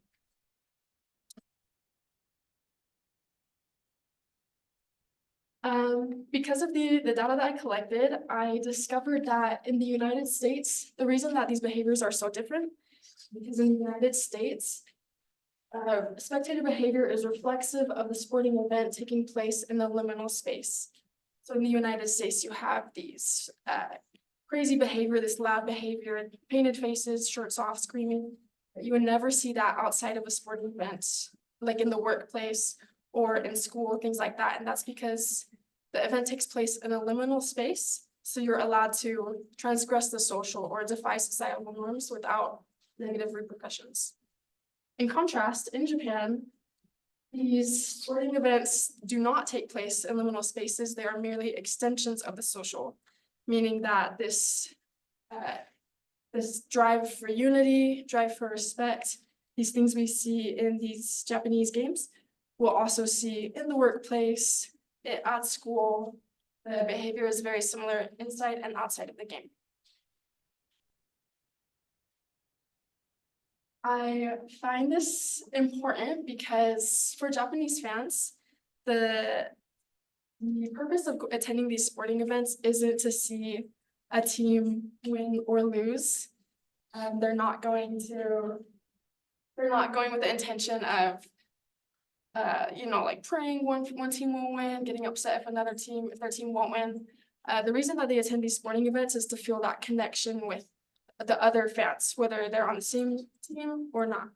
And that's why we see things such as fans wearing the same jersey, even if they're not rooting for that team. That's why they'll be quiet when the other team is at bat. That's why we see the same cheers going on. Everything just happens in great unison, which is so impressive. Whereas in the United States, in my experience at least, oftentimes we'll go to a football game or baseball game, cheering for this team that we love. Maybe it's the Dallas Cowboys or the Houston Astros. But we want like our team to win. And if they don't win, I've seen personally people become really upset, or it could have been an incredible game. If the team loses, okay, that was the worst game ever, weekend ruined. And so that euphoric feeling that you have at the game, it's not able to extend outside of the game if your team loses. Whereas in Japan, even if your team loses, because you were able to experience that collective effervescence, that euphoria that you get with one another, being connected with one another, you're able to guard that feeling even after the game. And this fosters a great respect for those around you, for your peers, for the players. And that is why I believe American spectators would benefit quite a bit if they replicate more Japanese behaviors in the way they spectate sporting events. The euphoric feeling would continue long past the game, and they would also formulate greater respect for the people around them. All right, thank you, Rhiannan. And Tehina, if you could join Rhiannan up in the front. It is 10 minutes of Q&A. All right, we'll start with Dr. Hickman. Somebody else needs to raise their hand. We really wanted to ask this. So I have a colleague who writes about football hooliganism in the UK, where football teams are, or soccer teams, depending on your political persuasion, I suppose, are inflected directly through, in many cases, ethno-national identities like Protestant versus Catholic, where the mere wearing of a top in public, a Celtic top or a Rangers top, indexes one's political ethno-national affiliation. So it's an interesting comparative case study, because there's also a unity, but it was an ethno-national unity at the expense of the other. And in fact, these matches between these ethno-nationally inflict clubs end up being almost like a field for playing out ethnic conflict. And so the example of, wearing the top of the local team or the jersey of the local team because you got it and you're going, it's a very different way of imagining unity, and yet it's so similar. It's so similar yet so different in many ways. And I guess I'm asking, like, I don't know, does anything like that come out? In other words, is it just a big kumbaya, all unity, all Japanese society? Or is there something like that unity in the context of social division or, ethnic groups and boundaries, us versus them sort of thing? And I'm wondering, I guess, particularly about youth sports, like, do people have, because I would argue that in our society, youth sports is where really all social decorum goes out the window. I don't know. I guess I'm just kind of probing in and around the fringes of your argument to see what, how far it holds up, I guess. That's an excellent question. Most of my research was with older ages. I didn't witness many youth sports games, but I have seen a lot of YouTube videos. And the atmosphere is pretty similar to a baseball game, very charged, but still turn taking, very respectful. I would say there's not so much of a social division. One of my interlocutors was saying, when he would talk about it being a military or religious feeling, she was saying, if you see a fan and they're not cheering like you are, then you'll feel that fan is the reason that their team didn't win. And so it's not so much about who you're cheering for or a social division, but it's if you're not unifying yourself with everyone else, then that's where you stick out. So even at the end of games, if you're on opposite teams, it was really common to see people bowing to one another on opposite teams or in the hallways. There was a lot of unity, and I didn't really see very much social division. Okay, Dr. Case? Yeah, I had the same sort of question. Thank you. It's a pretty unusual anthropological approach to aim towards which is better, or which would as opposed to, well, why is this happening in one society? Why is this happening in this other society? What if we were to simply introduce a single, very simple variable, ethnic homogeneity versus ethnic heterogeneity? What would that do for what you're looking at? In the way that, because America is so diverse, would it change the way they would behave?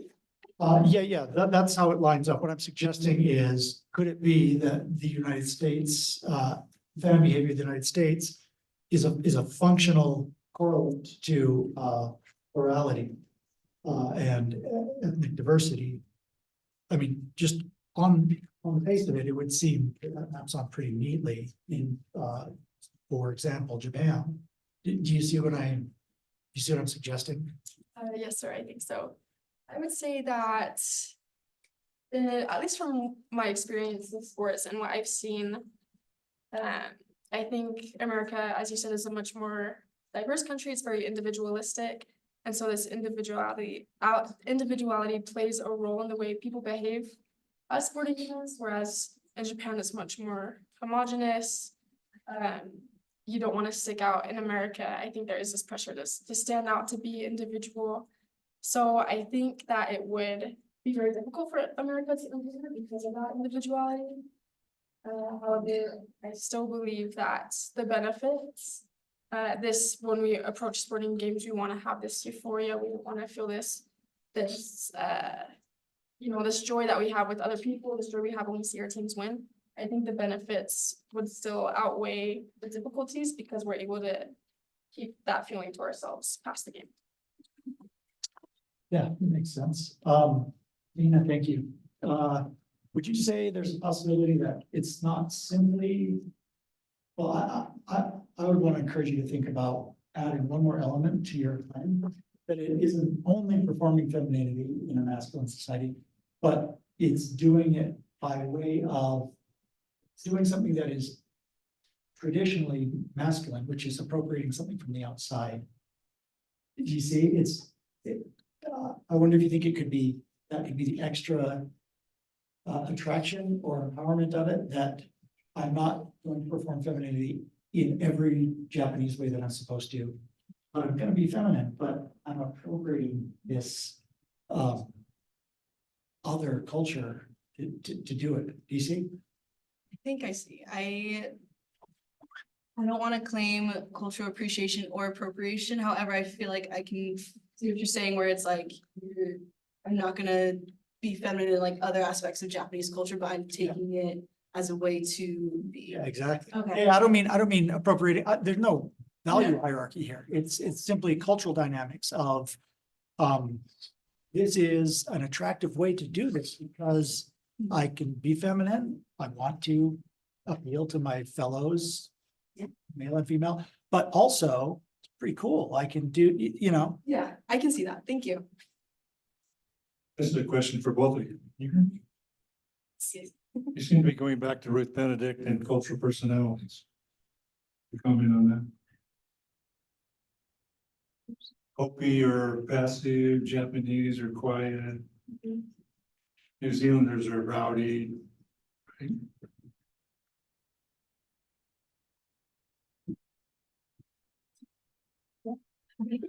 Have you read Ruth Benedict? No, sir. I thought the same thing. Like, what if we replaced for the US, we put Brazil? Or you put Samoa? You know, this is how Samoans should. Would improve their fandom.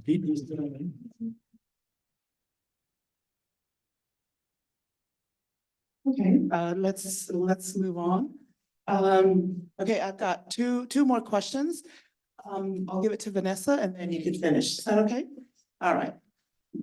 Okay, so this is for Tehina. I was thinking when you were talking about, there were some dancers that were male. Is that correct? Yes. Okay. Did you ever talk about them, like how they felt being in a dominant, like female dance, you know, and did you talk to them about like how this beauty would be portrayed? Like, I don't know, how is it helpful for them? Because it's like beauty usually think is like a female thing, right? But what do they think of hula? That is a great question. I did have male hula dancers. I talked to them and I also stalked some of their Instagrams. There's actually some that have pretty big halal that are men. I know from my interview with the male hula dancer, he said that he loved the fact that he could express himself and that for him, where going into hula, where female are more dominant in that area, I asked him like why he thinks that is, and he said that females are just more seen, but he is determined to kind of increase the amount of males to become a kumula himself. So in the sense, I feel like it might not be beauty. I think it's beauty with the females, but for him, it's definitely expression. Because in a masculine society, they're seen as dominant, less expressive males, but for hula, it's a way for him to express himself without having to really break any of those social norms, at least alone. He's able to do it in that communal space, if that makes sense. That was a great question. Hi, so my question is, you mentioned hula kalito and hula awana. I was just kind of curious to ask, since hula kalito, you kind of get that sense of community and also expression to an extent. How would you feel, or in your opinion, why weren't the Japanese women being able to find that sense of community and everything with hula kalito? That's a great question. Also, everyone that has been hosted who is from Hawaii, but I did not tell him to ask this question. That's a great question. First, actually. When I had interviews, I heard various answers. When I asked them why they don't dance hula kahiko, some of them said the chanting is hard for the sensei to do. Again, hula teachers that are Japanese that haven't gone through the process of becoming a kumu hula. So for the senseis to chant, there's a specific way to chant during kahiko. And for them, the pronunciation will be hard. Like they would pronounce things like different letters different ways. Like their L's would be R's. But in kahiko, like it's very, very important to get the chanting right. It's also because hula kahiko is more traditional. They sometimes feel intimidated because for hula awana, it's very expressive, very modern, and you need just a track, a CD track, right? And so hula kahiko, there is an expectation or that that worry that they're not gonna do it right and then pay homage to the Hawaiians in the appropriate way. So those are the answers that I've gotten from my contacts, but yeah. And there is no smiling in hula kahiko, is that correct? There is not, it is expressive in a way that does tell and talk about a hula mele, but like you said, there's not as much smiling. It's more strict movements. It's a little harder because the technique needs to be, there's an expectation of perfection when it comes to hula kahiko because it is tradition. And so it's not as expressive as hula owa. And so hula kahiko is not as popular It is not as in popular. Japan. Mhm. That makes sense. Okay, Essie, she was born and raised in Hawaii. I'm sure she has a great question. I actually have a question for Rhiannan. Okay, great. Go ahead. I loved watching the Olympic Games in Japan, and when they beat America for gold in baseball, they celebrated and screamed and cheered. Is there any kind of reciprocity in how they mirror people, other teams that they're facing internationally? Like, were Japanese spectators any louder at the All Blacks games? That is a good question. I would say I discussed this with one of my interlocutors about, because you would also see Japanese fans clap for the All Blacks or cheer for them in unison, very quietly and politely. And he said that they'll do this because they want to show that they have respect not only for their team, but for the other team as well. And so, yeah, I would say there is some reciprocity between the teams, and the respect extends not only to the Japanese teams, but to anyone that they are against. And to end on a good note, the All Blacks, of course, is a Polynesian team, rugby, probably the most famous rugby team in the world. Polynesians, Islanders wear their emotions on their shoulders, and because they do, guess what? One of them fell in love with Rhiannan, one of the rugby players, on the Sea Eagles team? Kubota. Whatever. Yeah, one of the rugby players fell in love with her, and I think he was one of her interlocutors. And I'm going to go so far to say, sorry, Rhiannan, they are now engaged. Yeah, so what happens in Japan stays in Japan.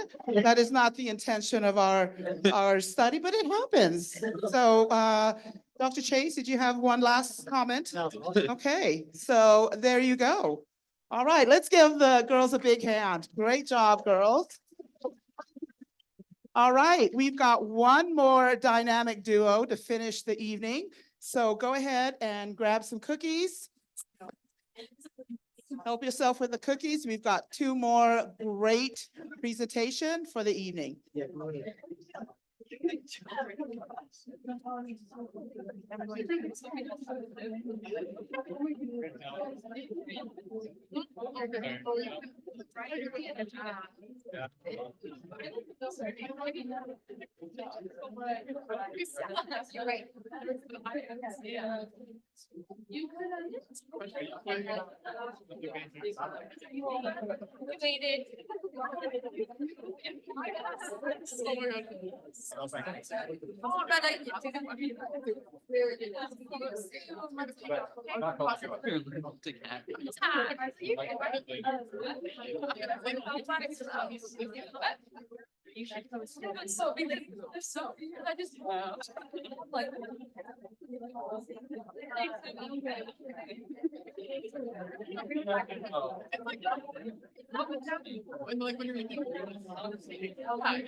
How did it happen?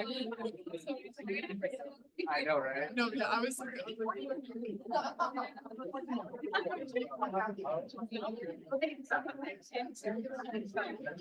Okay, let's go ahead and grab our refreshments and have a seat.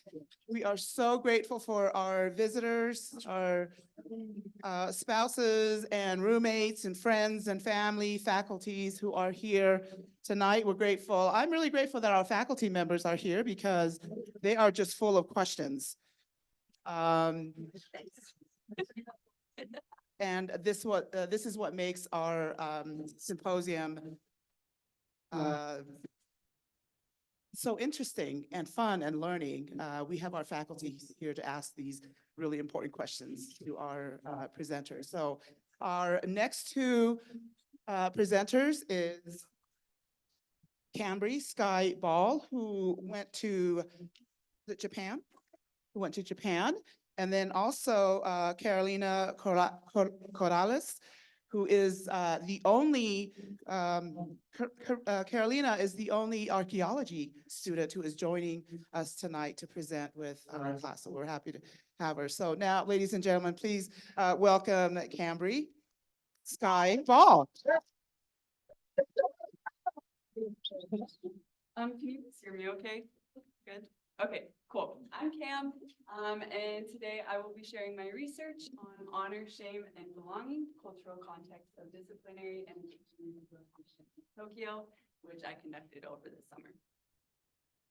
So these statistics represent the respective recidivism rates for Japan and the US. So this means that up to 50% of individuals who are imprisoned and then released in Japan will reoffend, and the same is true for up to 79% in the US. And while I hold the opinion that both of these statistics are far too high and indicate an institutional failure to properly achieve one of the primary objectives of prison, which is to prepare individuals who are detained to reintegrate into society, I was really curious as to what the contributing factors were to the significantly lower rates in Japan compared to the US. Throughout my research, I asked the following questions. How do individuals undergoing rehab perceive and experience societal stigma in Japan? What role do Japanese cultural concepts play in individuals overcoming challenges to achieve successful rehab outcomes? And lastly, how does the experience of stigma in rehab in Japan compare with that in other countries and cultures, particularly for me in the US? I employed a few different ethnographic methods, including participant observation with a number of different groups and activities. I conducted some ethnographic mapping of Japanese and US detention and prison sites. I did a loose comparative analysis of Japanese and US practices and programs with rehabilitation. And lastly, conducted a number of semi-structured interviews with different types of individuals. So I understood that stigma and rehabilitation affect a number of different groups and stakeholders, and I wanted to be sure that my interlocutor pool was really representative of that diversity. So as you can see this group right here, VPOs, it stands for Volunteer Probation Officer. And I'll talk a lot more about them in a few slides, but essentially they supplement the work of paid professional probation officers in Japan. The bulk of my research was conducted with clients and staff from a rehabilitation organization, but I also interacted with a handful of government leaders, members from the general public, and individuals who are part of the Toyoko. The Toyoko are known as the runaway youth of Tokyo. They congregate in Kabukicho in Tokyo, Japan. And this is the largest red light district in Japan. So this square right here that's in this photo is kind of the square that they would gather, that these youth would gather to spend time together. And they're there like most of the day and night. And so this group is highly stigmatized and they stay in a highly stigmatized place.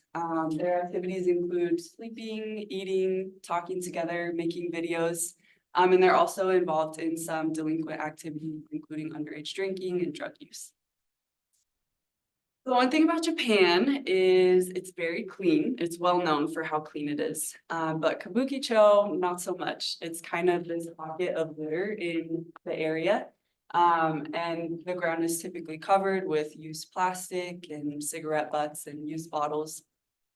And the Toyoko typically sit underneath these city-issued signs that say, "Let's clean Kabukicho." They typically sit in the corner of the square underneath these. And one time I was standing in the square and I was observing this group, and these two Japanese college students who were visiting the region, they came and talked to me. And I asked them what their perception of this area and Toyoko specifically was, and they just had one word for me, and that was dirty. They said that the Toyoko don't fit in, so they have to fit in with each other. And I see this as evidence of Mary Douglas's theory on dirt as a social construct of matter out of place.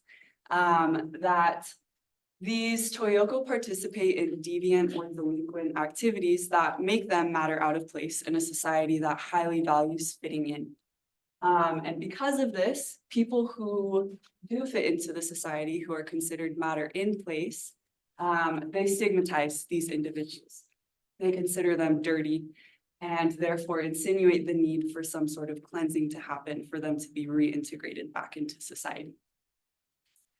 And a common method for this cleansing that can happen is in rehabilitation support groups. So Ombre Japan is a nonprofit organization that I worked really closely with during my time there. They're really wonderful, and their aims are to offer support for people with addiction to be able to reintegrate successfully into society and to improve their lives. So some of their key programs and activities include therapeutic communities, transparency and accountability for client actions, verbal processing, and client autonomy.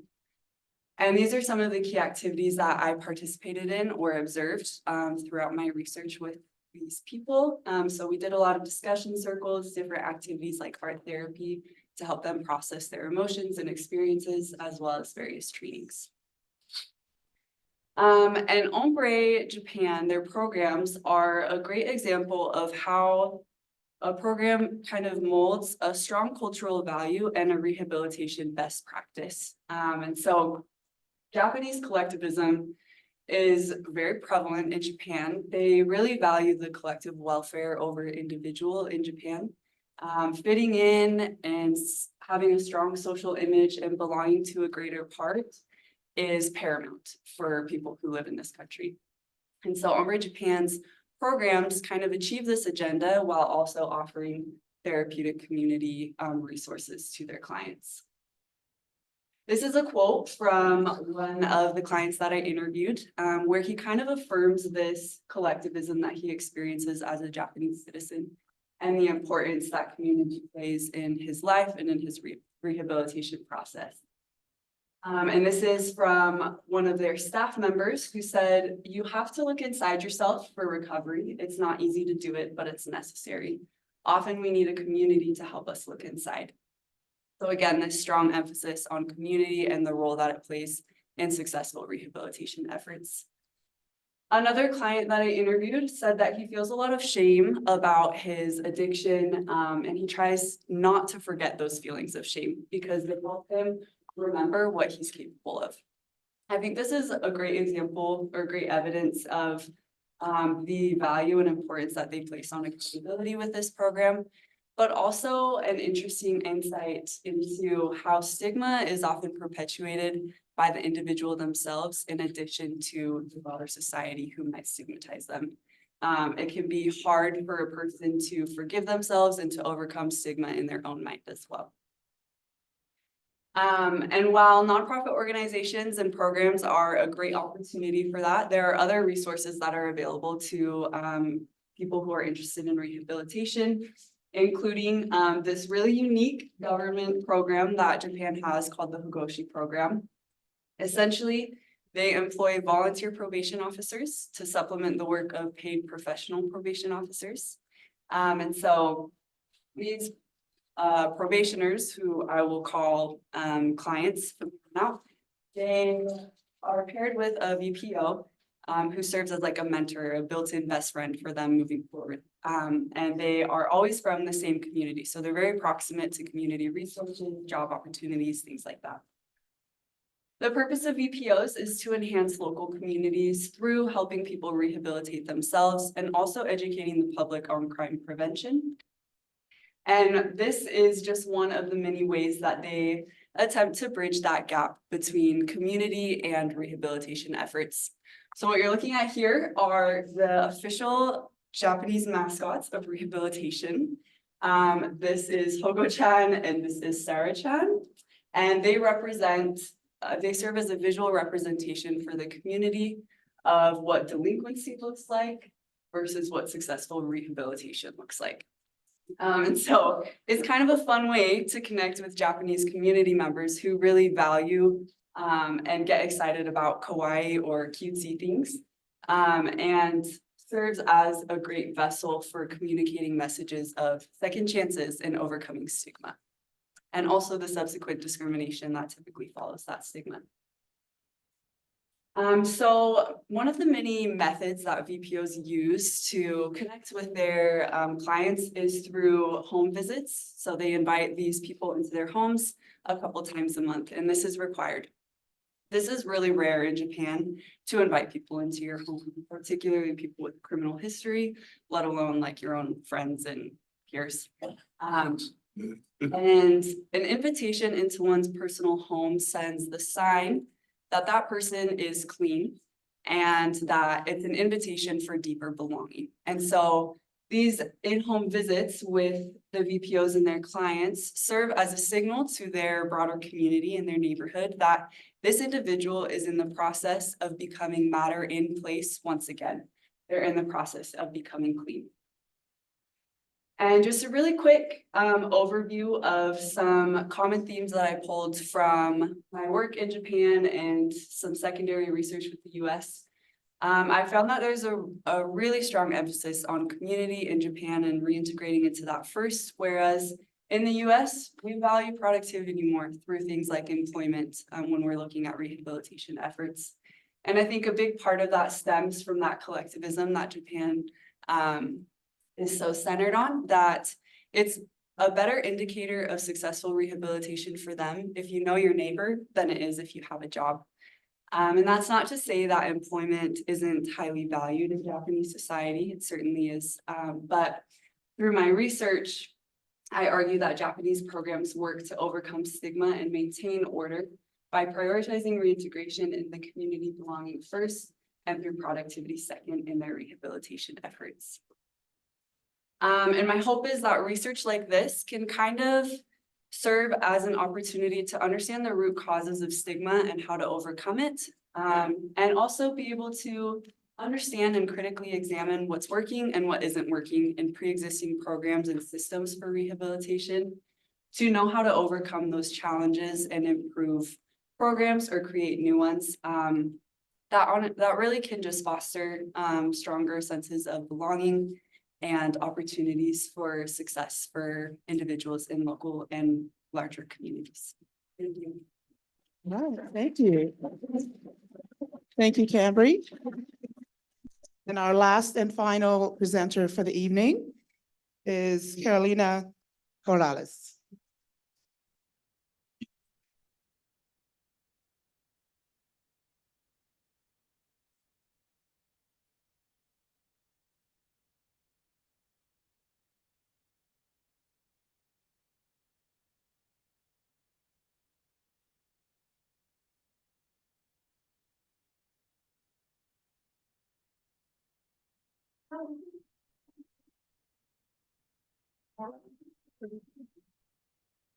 Okay, so thank you for staying this long and for coming. My name is Carolina. I am from Uruguay, and my mom is recording this in Uruguay, so you're broadcasted all over. And so my research, as you can see, is about archaeology, and Dr. Pina already said that. And usually when you think about archaeology, most people think about this, but this is really not what archaeology, at least what I do, or some of my peers do. And I like this phrase that it's not about finding treasures, but about what we find about the people of the past. And so this is what I've been looking for a few months. And we call it sherds. It's just like pieces of pottery that have been broken. And I'm looking just at rim sherds. And they're from a site that is in South Utah, close to Blending. Maybe somebody, like an hour after Moab. And the cultural group is like the ancestral one. Here in Provo, they were like the Fremont people, but more at the south is the ancestral. They also get called Anasazi. Maybe if you went to Mesa Verde or something like this, it's the same people, but this site is actually from before. Okay. So this is like the timeline and site 13. Site 13 is here, just in between when they pass from living in small groups to come together and living in like larger groups. And here's here's the map of the site, so you can see that they were living like by each other and in rooms. And this is the site, and this part here is what have been excavated, and here by BYU, and this part is the same here. And here's a person, so you can see like how large it is. Probably like 200 people live at this site. And so there were two excavations, one from Peru. He was a famous archaeologist from the Southwest, and the things that he excavated are in the Peabody Museum. And the things that Dr. Allison and excavated are right now at the BYU Museum of People and Culture. It's the things that I have been looking into. Okay, and the research question that we have is like, what were the manufacturing techniques? What things, sorry for my what were the things that they were doing to create this pottery? So we asked what they were doing, how they were doing, and why, and the how is like what materials they were using and how they were firing these things. And so for this, the methodology were these different tests. We looked to what kind of pottery it was, what form, how big they were. We did the refiring, the oxidation pattern, and the porosity, and I will explain about those. And so for Pueblo people at this time, there were 3 different types of pottery. So there was grayware, whiteware, and redware. And like what we found is that most of the pottery that they were in these rooms, they were excavated, they were redware, and less percentage of grayware and almost nothing, like very minimal of whiteware. Okay, and for redware, most of it was like bowls, and I can't pronounce these, so you have a picture there, it's very clear. There for grayware, there was more shards, and we also looked to not only the form, but also like what were the materials they were made with. And this is what we did a refiring test. So what we do is like we take like a piece of the shirt and we refine it. In a kiln that we have here in this building. And so we know how like the temperature that we book, and we know that it has a lot of oxygen. And how it works is like the temperature and the oxygen change the color of the shirts depending on the chemical composition of the clay that they use. So it's kind of like the rusting process, you know, if they have oxygen and water, they change the color. You might have seen this. But with pottery, it's almost the same. So like they change color if you have heat and if you have iron in the clay. So it's like the oxidation and the reductions. And you can have both things happening in the same shirt. And we look to that as well. And this gives you information about what materials they were using and what were the firing techniques that they were using. Oh, by the way, these pictures are not from the time period because, yeah, it's from all of it, just in case. But, okay, so we use the muscle content to see the colors, and it's a way to record, systemize the color. And what we found is that for whiteware, they were using at least probably three different kind of clays. For redware, they were using more. But for grayware, they were using clays that they were using for white and for red. So they were using all type of clay for grayware. And so you can see here, so this is whiteware. Wait. Here's whiteware and this grayware, but they refer to the same color. So they were made with the same clay, even though they were like different kind of ceramics. And these, I know the colors doesn't look very different here, but I promise you they're different if you see a real person. And these are more gray, these are grayware, and they look different. But when you refire, you can really see what's the color out there. And okay, so the way that they control that is for the time of firing that they did. So these are different type of firing from the past, like ancient firing, but like here, the Southwest, they use like mostly these ones here. And I can show you, like, this is what people like trying to do pottery in the same way. And this is like a kiln that, it's not a kiln, but a firing pit that they were using. And it was found at site close to site 13. And so this is what happened during the firing. And we can see, if you can see here, like what the part that is covered by the ashes, that gets red. The part that gets covered by the ashes is gray. And the part like there was inside and there was not touched by the ashes, that gets red. Red. Sorry.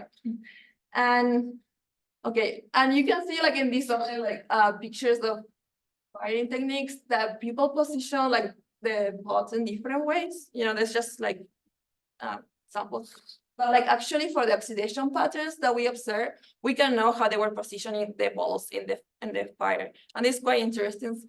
If we don't have much information on people, this is at least something that we can know, like how they were doing and why.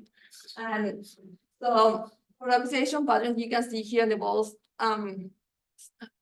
like the inside is red and the outside is gray. Here it doesn't look that well, like and we find the whiteware, there was almost all, they were all fire, like, you know, oxidation firing, grayware as well, but redware only a few, and it's actually kind of outliers anyway. For redware, they were all different patterns, and there's more fully oxidized or like just in the inside of the pot. And so these are like also the diameter of the pot influence how they were fired. So I have this graph that might be, I prefer this one, but might be more confusing. But we can see here, like, these are the diameters of the pot. These are like the smaller, these are the bigger, and I can see in the smaller one that is, they had no complete oxidation. They were all actually reduced. And then the bigger one, there's a little bit, but not that much. Most of this is only in the interior. And that have to do with the firing technique. When you fire something in the oxidation firing, there's more, thank you, more percentage of breakage. So like you leave it covered until they cool down for thermal shock. And we did porosity as well. And I don't have much time, but basically they all have this medium porosity. But if we see that there's like more variation in the redware. So that might be a reason the firing that they use might give like a different porosity, like there's more difference. So that might be the reason, like for shards, they fire in a reduction, they have like less variation. And because they use this for cooking, it might be having so much leaking or to be too hard to dance. And also like different place, so they're fired to different colors, they have different porosity, and the ones that were like more like white where they had higher porosity. But they still need more research that we need to be done for that. And I don't have much time, but the conclusions that we have is that firing technology is connected to the clay that they use. So for redware, they were using oxidation, for grayware, they were using reduced. And the clay is also related to the kind of vessel that they were using. And the materials is actually also related to the function. And we do more research. And I want to thank Dr. Allison, that was the one that taught me how to do the experiments, and Dr. Clark that have been helping me with my research and being very patient. And also Dr. Pina for having me here, and Dr. Scott always very encouraged with the experiments of the lab, and Dr. Jersey for letting me do the experiments during the class. And my father, my mom, and my family. And thank you so much.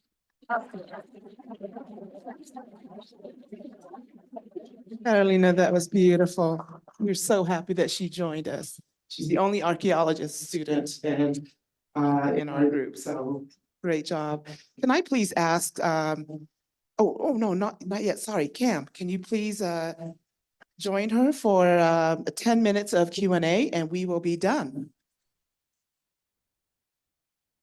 Questions? Carolina, super impressive, super thorough research. That was really cool. Can I just ask you what the extra was that you didn't get to? So like this is a problem with my data. Okay, so this one I was trying to I wanted to show you this other graph. I didn't have time to film it, like it's more complicated. So I wanted to show you like the different, like these how they look and this one how they look. So I went to the museum yesterday and I took a bunch of pictures, but I didn't have time to process them. But I was looking to these two and like why they have like this very low porosity, and that was the shared. So great.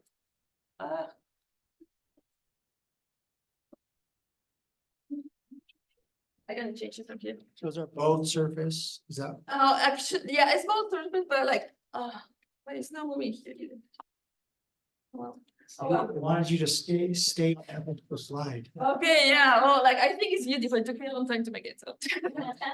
That worked great. But, it's actually, it has a lot of, temper, like a lot of like sand or rock that was blended. So I think what happened here is like, it still has porosity, but like, they have so much sand and this, and the sand doesn't like, absorb any water. So that is the reason it's no, like the way that we measured porosity was like submerge the mixtures in water and see how much they absorb.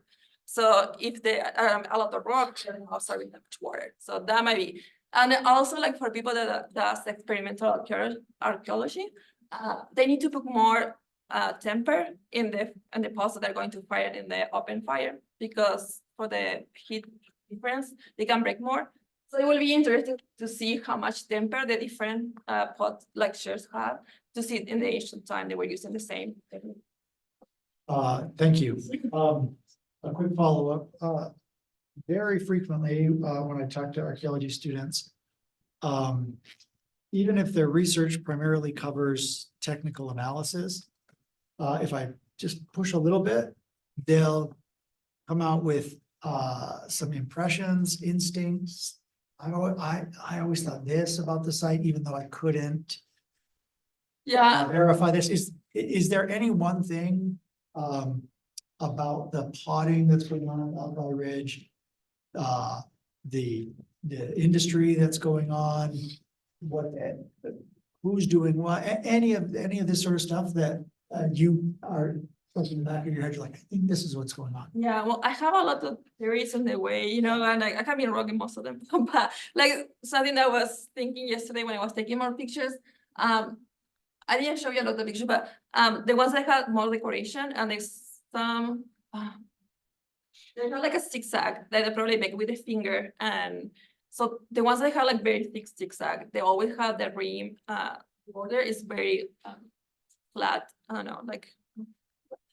So, and I just, we can connect like the way of the shape of the rim with the other stuff. But I think now I can make a connection between decoration and the rim, and nobody have been talking about that before, but it's something that I think yesterday. Do you think the same people?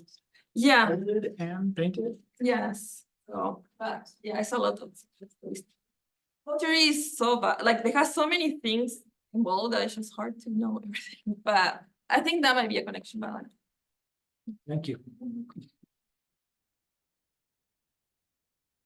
Cambria.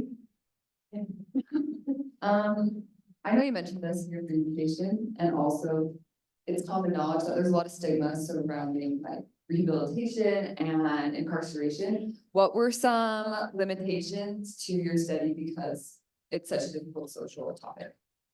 Yeah, the limitations that I mean, I would say some of the primary limitations that I encountered were, for one, the time constraints. It just wasn't as long as I would have liked to build like very deep connections with people and observe things over time and through different seasons and progress markers along the rehabilitation journey. So that was definitely a major one. The language was a huge one. Obviously, unfortunately, I don't speak Japanese. And so I was really, really lucky with the resources that were available to me. I had at least one person in every setting I was in that spoke English fluently and was really excited to translate for me. But along with that translation comes some like uncertainties as to the complete accuracy of translation between the languages. I expected there to be a lot more of a limitation as far as like trust building, because it's such a sensitive topic. I was kind of anticipating like, oh, I'm a stranger and I'm only here for a short amount of time. Like my interactions will be very, very brief, so they might not open up to me. And particularly with the Hombre, the nonprofit organization, the first day, like they were incredibly open and just very excited to share their stigma with me and to like have a place to talk about it. And I think part of that stems from the nature of the programs that they're involved in, like the way through stigma, talk about it and share it with other people.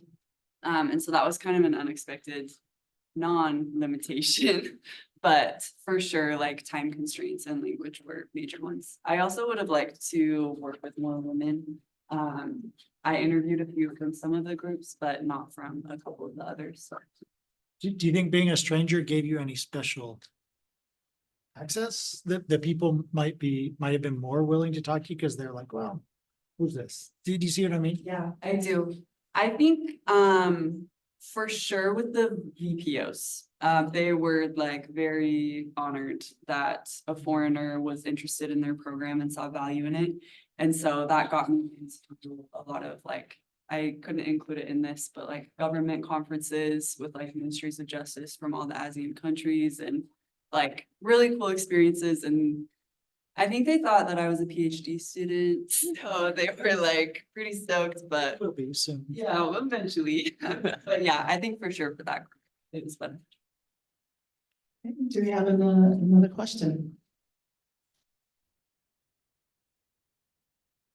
Okay. Are we good for the Can I evening? make a comment? Sure, sure. I just, Go ahead. I hope, Okay, so Dr. Chase will make our last, oh, well then. last question comment.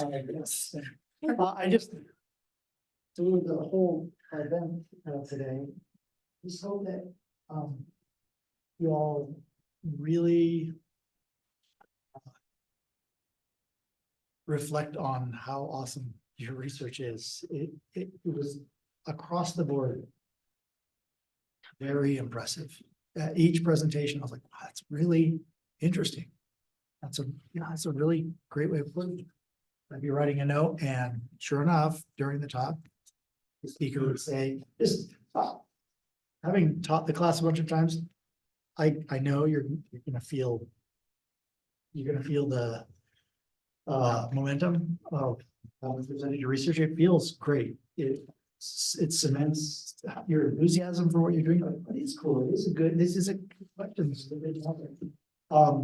But beyond that, reflect on, it's just very, across the board, it was impressive. Really, really, congratulations on that. That was really, really impressive. And meaningful research. You guys are anthropologists. That's amazing. And then one last thing, again, having taught the class a lot of times and having organized the symposium, can we thank Dr. Finau? This was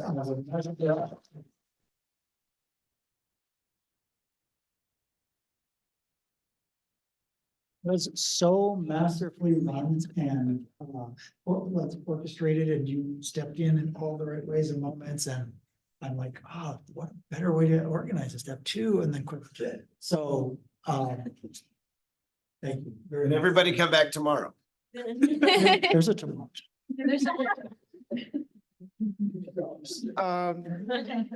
Dr. Chase, thank you so much. Thank you so much for those lovely closing remarks. I'm not going to say much more after that. Thank you. Can I please ask our presenters, just our presenters tonight, could you please stand up there and turn around and let your families and friends who are still here.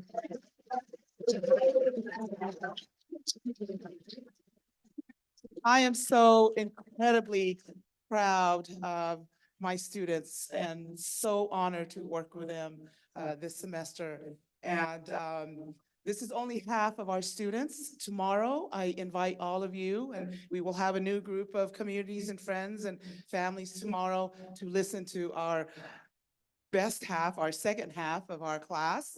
But thank you very much to our presenters tonight, and coming from Dr. Chase, wow, that's pretty heavy. Yeah, you did very, very well. So thank you everyone for being here tonight, and we invite you back tomorrow, same time, same room. We will have more refreshments, and you'll have the opportunity to listen to our second half of our class. So thank you very much. Okay, good night, everyone.